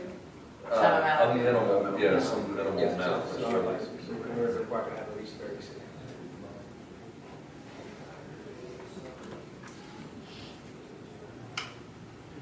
Can I ask for comment from anyone in the audience? Anyone have any questions? Dr. White, please come forward. Yeah. Actually, could you guys, just gentlemen, proceed to that? Please wait, just in case you want to respond. Yes, ma'am. Thank you, Doug White, West Goshen Township. Do I need to be sworn in or? Are you asking a question? Yes. Yeah. Will there be controls for separating the drinking and the activity in terms of you're not going to be serving someone and then they'll go do this activity? Will there be a separation of it? In other words, will the drinking part of it be one activity and the action be another activity? Or will they be combined? Well, I guess the easiest way to explain it is, there'll be tables and different things where people socialize while having a beer, and then, throwing pits with throwing lanes and stuff like that, where they'll actually throw that action. So it's not... So it'll be a mixed activity then? Pretty much, yeah. Okay. Well, It's hard to hold your axe when you're holding a drink. Right. It's kind of like saying, if you go bowling, do you hold your beer and bowl at the same? Well, technically you could, I guess, but it's very, very similar to the bowling thing, I would say, is whatever you would probably do in a bowling alley with a beer and a bowling ball is kind of similar to, you're in an open area with a group of people. will this be an unrestricted, a full liquor license? You'll have spirits there, et cetera? Or will it just be beer and wine, that sort of thing? I'm pretty sure it's beer and wine. It's an R license, they could have spirits. They could have spirits. Yes. And a question for Rick. This is a C5 zone. Are our liquor licenses at all governed by the zoning districts or not really? No, zoning cannot have anything to do with liquor licenses. Okay. Okay, so it's a case-by-case basis. Thank you. Anyone else from the audience have any questions? Anyone on the board? So your options are, if you're comfortable, they presented a resolution that's just a grant of approval, which you have the right if you want to adopt that. If you want to take it under advisement, I read the statute as giving you an additional 60 days from the date they filed the application, and they graciously agreed to grant you an extension if you wanted to take the time and come back at your October 15th meeting to act on the resolution. So that's up to you. I actually like the suggestion about that similar to what was happening at Iceland, where the conditions were put in around certification of all people who serve alcohol, and that there's a Veriscan verification of identification for anybody being served. I actually like suggesting that we include that. And you could act on the resolution orally to say, ask the applicant to amend the resolution they presented to include those two conditions. They could come back, you wouldn't sign it until you saw that, so I reviewed it and approved it, and then I presented it to you for signature. So you could still act tonight with those two conditions added. Sean, can you repeat those two conditions? Because I heard the latter, not the former. Yeah, the first one was the ramp certification for anyone serving alcohol, so the training specifically to ensure that they are aware of what they're doing, looking for intoxication, etc. And then the second one was that they will ensure that they have a Veriscan, the verification of someone's identity, that they're legal age to drink. Do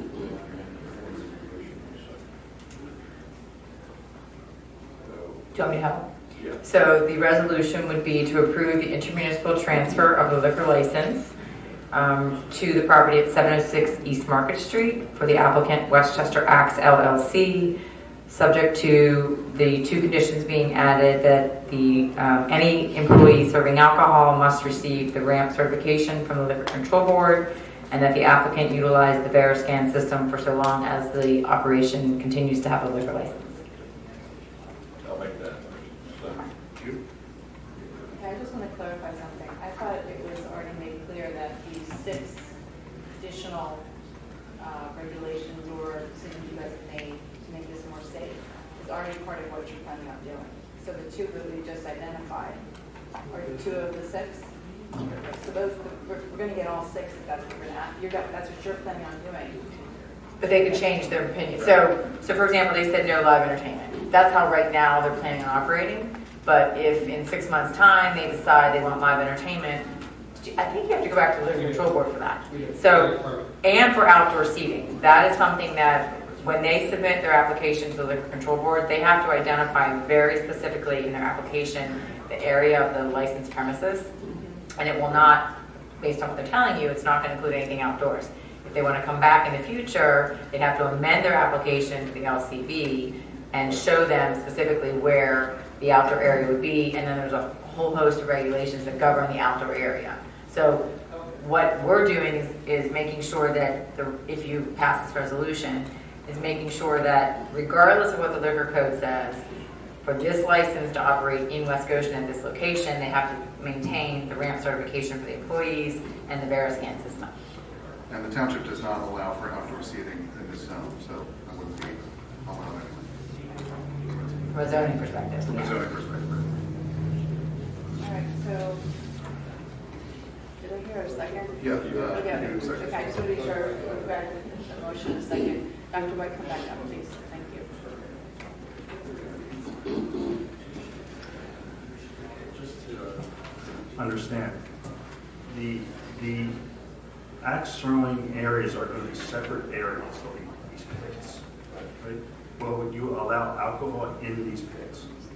Or can we have it so that the alcohol is not allowed at the, where, in the areas of where they're throwing?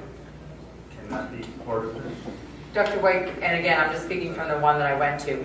You don't have a table. The area of the pit has a rubber mat, so nobody else is allowed in that area other than the person that's throwing the axe towards the target. So I would suspect, and please correct me if I'm wrong, your tables are set back. Oh, it's way back. And there's this safety area. It's like a 12 by 17 it's 12 feet from the wall where it's like a throwing area, so. So would somebody be able to bring their drink to the area? Could you do it in a bowling alley? It really doesn't happen, like technically,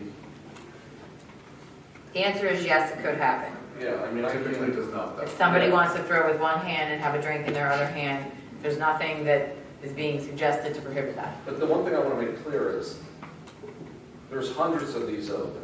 They all operate under the same framework of beer in this thing, and there's been little to no injuries. So could anybody, I can't, you know what I mean, like I can't speak to what somebody may or may not do, but they all kind of operate under the same guise, and they're extremely safe. Well, the other issue is that someone could chug a beer and then walk up and grab the axe. It's not like you have to have it in your hand, have drink. Right. and have I a understand. drink. So I Just agree with thought maybe the there's analogy of bowling. Yes. You socialize, you have your drink, then you go and you play. Okay. Yeah, mostly. All right, I just thought maybe that we could include in the allowance of this to have some sort of separation. Okay, anyone else in the audience with any other questions? Hearing none? We'll move on. Yeah, we have a motion, a second. All in favor? Thank you. So I'll revise the resolution to include the, circulate to you first, make sure it's comes with language, and then we'll get it to the board. Thank you. Yeah, thank you. Okay, we're moving on to item number 16, discussion and possible adoption of resolution 15-2019, approving the minimum municipal obligation for the township's police, administration, and roads, and sewer employees pension plans.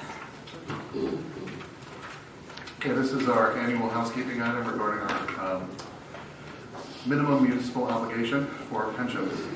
I'll read the several whereases. Section 302 of the Municipal Pension Plan Funding Standard and Recovery Act of 1984, also known as Act 205, requires the Chief Administrative Officer of the Municipal Pension Plan to determine the financial requirements and minimum obligation of the municipality of the pension plan for the following plan year. Again, this is what we used to budget for 2020, not for this year.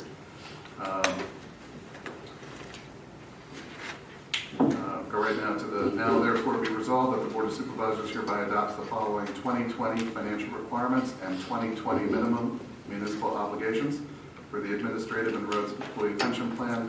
Financial requirements of $477,129 and a minimum municipal obligation of $382,416. For the sewer employees pension plan, financial requirements of $220,391 and a minimum municipal obligation of $180,416. And for the police pension plan, financial requirements of $495,351 and a minimum municipal obligation of $325,523. And as you can see by the resolution, the numbers included for especially administrative roads and sewer, you'll see the difference between the two numbers. That's because the admin and sewer employees started contributing to the pension this year. So you'll see the offset of our contribution. So the township's obligation is less because of our individual contributions. I will make the motion that we adopt the resolution. I'll second that. Public comment? Ms. Swart, come on up.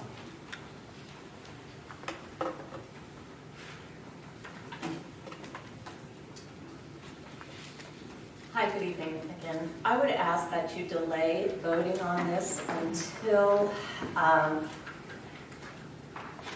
the staff provides you with pension balances that are purportedly not held in Vanguard.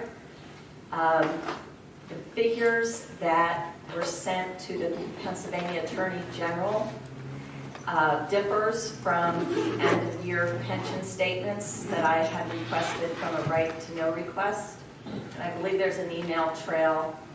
I did send Ms. Denham questions as to why these figures differed. And she said she forwarded my email on to Mr. Lalonde. because I did ask for all year-end bank statements and pension statements for 2018. So until you can see the statements as to where the funds are for the difference, I don't think you should move forward, because minimum obligation might really be different than what's presented.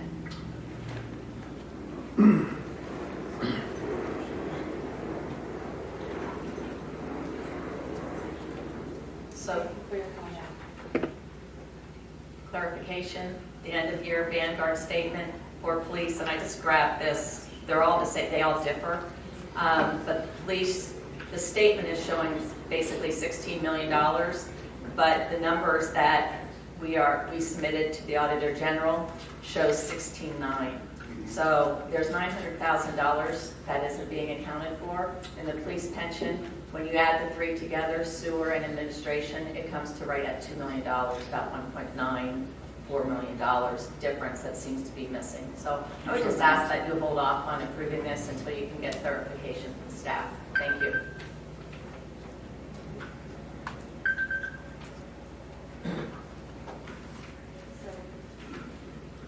There's nothing to look into. These numbers are produced by our actuary using all of our data. There is nothing missing. So it's not something that is done? No. They're prepared? No. Okay. Ms. Denham? Oh. It's at, yeah, which has nothing to do with this. Yeah. Yeah. Dr. White, please come up. You can walk. There's Thanks no for time worrying about our constraints. time. Yeah, there's no time constraints. Casey, do we do this every year, and do these numbers change? They change based on the valuation, right? We do this every year, every September, once we get the information from our actuary. Okay, so every September, we have for decades. So just so I understand, I urge you to go ahead with this, but just so I'm learning, the MMO is a number that is set for us by the actuary. Correct. And then we have a number that's higher that we aim for to fund the pension. No, the MMO is the number that we seek to fund. However, because we are now contributing, the taxpayer portion is lower because all of us employees are now contributing to the pension. So just like the police have contributed for decades, their amount has always been lower. Ours is now too. So the amounts that get funded into the pension are higher actually than the MMO. Yeah. Okay, thank you. Ms. Swart, I think if you meet with Jean, she can at least explain the difference between what you saw in those two documents. So did I understand you correctly that the Aetna, the retirement health insurance? No, has nothing to do with that. The Aetna, there are legacy Aetna contracts for employees who retired previous to 1998 is when we transitioned to the new pension plan. Those are legacy annuity contracts that are also used by the actuary to come up with the numbers. Would you mind just sending me those? Because I did ask. They've got to be heavily redacted because the reports you're asking for have biographical information of all of our retirees, so I will have to redact a ton of information because... I just need figures, so redact them. Sure. But I just want to see totals and figures. That would be great. Thank you. I appreciate it. Yep. Yeah, I'm sorry. Could you send me another right to know, please? Sorry. We do it for everybody. Thank you. All right, any other questions or comments? Hearing none, all in favor? Aye. Aye.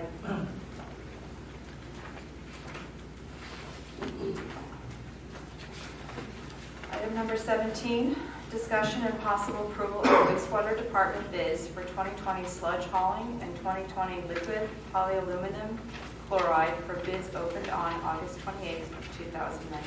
Yes, we do have Mike Moffitt here, our wastewater superintendent, in case you have any questions. These are, again, annual bids that we do for, the first one is 2020 sludge and waste hauling. We received two bids, Charles Wilzinski and our former, sorry to be funny here, our former waste hauler, Mascaro, not that I'm demeaning them, Charles Blazinski was the low bid at $312 per load, compared with Mascaro at $398 per load. So we're recommending Blazinski. I guess we should use this separate. Yes. Okay. So I seek approval of the waste hauling. Should we go with Publinsky? You made the motion, I'll second it. Okay. So I have a comment. So my understanding from emailing with you when I saw these bids is the actual Blazinski bid, even though it's a low bid, is actually substantially higher than our current cost this year in 2019. Yes. So it's about 19% higher. And that will have an impact on our operating budget for the sewer plant. About $10,000. Yeah. I'm going to make the same comment again when we get to the pack, but just want to point that out.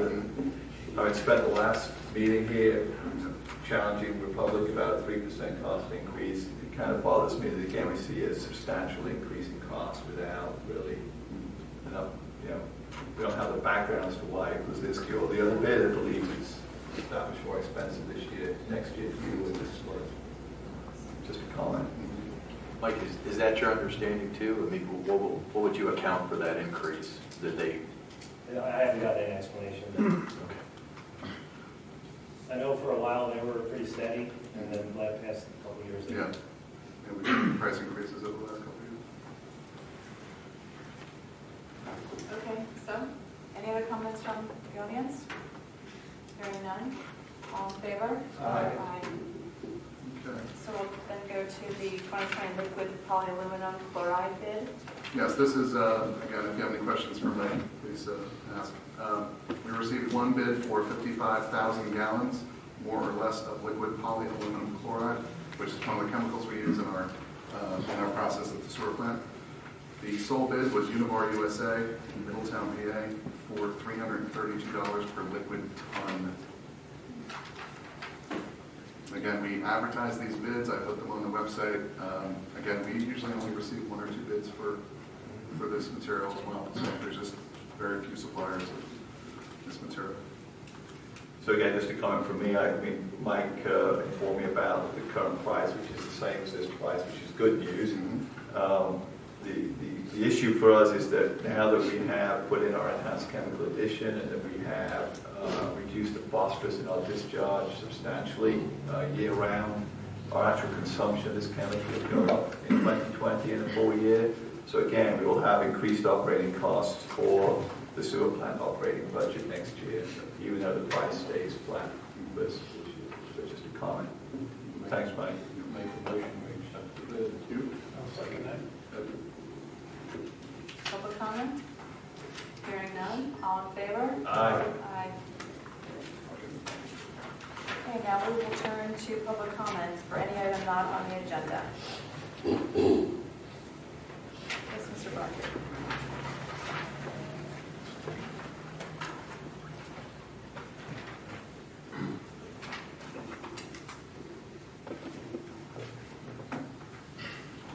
Project.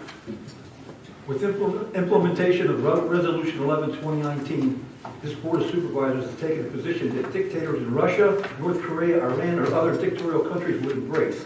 Saying the Board of Supervisors reserves the right to not answer questions is undemocratic. Why would this Board of Supervisors not answer a reasonable question from one of its constituents? The resolution is shameful because it also diminishes an individual's First Amendment right by arbitrarily cutting off an individual comment in 2 minutes. Next, when this board becomes aware the township officials are allowing the township policy to be violated or allows the practice to continue that endangers the public welfare, it is the duty of this board to hold those officials accountable. Madam Chair, why does this board continue to not do the job it was elected to do? Also, there was an article in the local paper last month about an incident that took place in the township building concerning the payment of a fee. There was a claim that there was a sticky substance on some coins and that Mr. Lalonde called the police in to investigate the coins in question. The waste of our police resources, apparently to embarrass and intimidate a resident, is shameful and shows how foolish this decision was by Mr. Lalonde. Thank you. Any additional public comment? All right.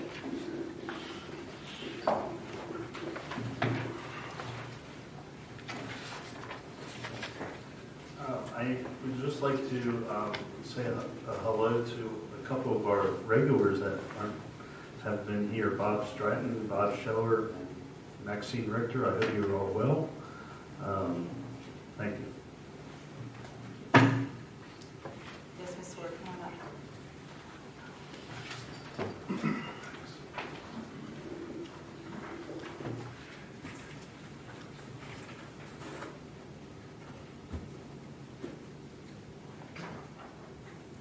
Good evening. My name is Margie Swart. For the past 5 years, I have been advocating for fiscal transparency, accountability, and basic government efficiencies on behalf of the residents of the township. On September 9th, 2019, the Daily Local News ran a front-page article about fabricated events that purportedly took place when I picked up a right-to-know request on August 1st. I am grateful that I got their attention because my numerous emails sent to the board regarding the issue were ignored. I did not receive a simple courtesy reply to emails sent on August 17th and August 22nd. The subject lines should have raised immediate alarm. Apparently, the board protects employees that bully, intimidate, and file false police reports against citizens. What troubles me the most is that for the entirety of the 5 years that I have been a citizen watchdog, the township has gone to great lengths to intimidate, harass, and deprive me of my constitutional rights. This board, through its proxies and 2-minute rule, has made transparency impossible for the taxpayers of West Goshen. Forgive me, that was unexpected. I filed a Sunshine Law complaint with the Chester County Court of Common Pleas in January of 2016. In my opinion, those who testified conned the court with their perjured testimony. Thus, the ruling went in favor of the township. Since that ruling, the Board of Supervisors routinely violates state sunshine laws with total impunity. These so-called public meetings are anything but public because the board and certain staff members will retaliate with subtle acts of revenge if they don't like the message. Deprivation of rights under the color of law is a civil rights violation. I will not be intimidated. I will not go away. Thank you. And I would like this attached to the meeting minutes, please. I'm not going to attach that to minutes tonight. If I am the last one to speak, would you grant me 2 more minutes so we can discuss this article and the emails that you refused to respond to me? I would like to file formal complaints, and you have all just ignored my request to do so. So what is the policy to file a formal complaint against an employee? If you have documented facts. I have documented facts. We have video. Complaint. We have video. But you have to go through a legal process to do that. A legal process? Well, we're not lawyers, and we don't prosecute our township staff. We are part of the community, and we're responsible for the staff. So you're welcome to give us your point of view on what's happened to you. I think you're looking at this from one point of view, which is your own, and have not considered the impact that you've had on the people in the township staff who were subject to your August 1st event. I have So requested. this is not a back and forth. What I'm saying to you is that we're not in a position to accept your complaint until you actually provide the facts. You can say. I've requested to meet with any one of you or 2 of you or the township solicitor, and you have failed to respond to my requests. I don't think it's appropriate to meet with you, Margie, until you've actually presented your evidence. All right, I have requested video surveillance cameras from 2 dates that I believe Mr. Lamont has till Friday to respond to. Thursday. Okay, when I come to the township building to view them, I would like one of the supervisors to view them with me so they can see what happened. There was no disturbance. There weren't any sticky coins. I was professional, I was courteous, as I always am. I think the one piece of this that you're missing is really the fact that you felt intimidated, and so did the staff, of having going to be audio taped. And I don't think you ever considered that these people do their jobs, and to have you both show up at the meeting, or show up to get the right to know request, pay for it. It's not against the law to bring your iPhone It's into not a against public the law, building. but you and- have to appreciate the impact you had on them. Okay, Mr. Lamont called the police and filed a complaint. He was nowhere in sight. Are you aware that he did not witness me coming into the building? Do you? He was unaware. He wasn't in sight. No, I was not on Marty, you know, as an attorney, when you say complaint, there's literally criminal complaints. So when you say that, there was no criminal complaint that was filed against you. There was a police, to my understanding, investigation, because people were concerned. They were a little bit put off. They were alarmed that you would come in to pay a bill and you decided to pay it in pennies, which is a little odd, it's your right, and then be videotaped by Mr. Rivera here, who's videotaping me now. And on top of that, as they were counting the pennies, you were gone. Nobody arrested you. I want the audience to know that. Nobody detained you. In fact, I don't even think anybody questioned you. They were called to check out the coins, the pennies, my understanding. Were there 422, was it, pennies, something? That was covered with, they said, sticky substance. They found it odd, they found it a little concerning, and they were afraid. These are people that work every day in and day out. They've got families. They work hard for us. It was a little weird. I think we're making a lot more out of this than what you're portraying to the audience and to the press. So on behalf of the workers who were concerned by what I would call, no offense, very odd behavior. Okay? It's not odd behavior. What was That's odd? a matter of difference of opinion. What's odd behavior is when I came to view what I wanted to look at, open records that would have been available to anybody else, a simple zoning map for Mrs. Baker's property. On Friday at 11 o'clock, I encountered Mr. Webb in the parking lot. I felt intimidated. Okay, now we're talking about something totally No. different. You were given your right to know request, correct? No, they declined. They would not give it to me on No, Friday. when you came in with your pennies, I you were was given your right. instructed to pay exact change. And then you were given your right to know request, correct? Yes, I was. Yes, and then you paid in pennies, which It had sticky rolls of- substance on it. They did not have Okay, sticky well, substance that's on what it. was investigated. And then you left on your No. free accord, didn't you? No, I was here while they counted the pennies. Okay. Then after they counted the pennies, which they had to take the time out to do because you decided that you wanted to pay them in pennies, which is fine. Pennies, Mr. Pielli. Then, I'm not done, Margie. You could talk, I could talk. Okay, it's a two-way street. Then you decided, okay, I'm done, and you walked out. Nobody detained you, correct? Correct? Nobody detained Yes or me. no? Right. Did anybody interrogate you? No, but I Did the didn't do police the come same knocking to at your them. door? I No, didn't do okay. that to them either. So for you to come here, I want you to be fair, and I want you to tell the audience exactly what happened, because that's what happened. That's what happened. Okay? How about we sit down and we talk about it? You don't know. What is there to happened. talk about? Is that not the There facts? is no rule to pay exact And I am not change. arguing about that, There is am no I? rule. But you just said that we are corrupt, You that are. we're persecuting you. You are. You do. And that I take offense to. So, if I understand you, you're agreeing with the facts that I just laid out to you. Yet you have a difference of opinion. This is America. That's great. You can have your difference of opinion. But we can also answer back as to the truth as to what happened.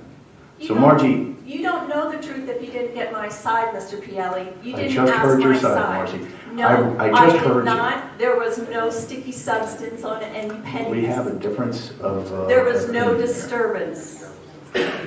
You had a township manager who called the police and he didn't even witness it. I can tell you, Mr. Riberi has video evidence Donna, We the understand. clerk was We very read your polite. article, so we know what your point of view is, so I'm going to gather you now to end this conversation. Thank you. Please have a seat. Any other public comment for the evening? You're all a disgrace. As elected officials, you're a disgrace. That is your opinion. Do I have a motion to adjourn? I'll make that. I'll second it. Okay. All in favor? Aye. Good night, everybody. Thank you for being here.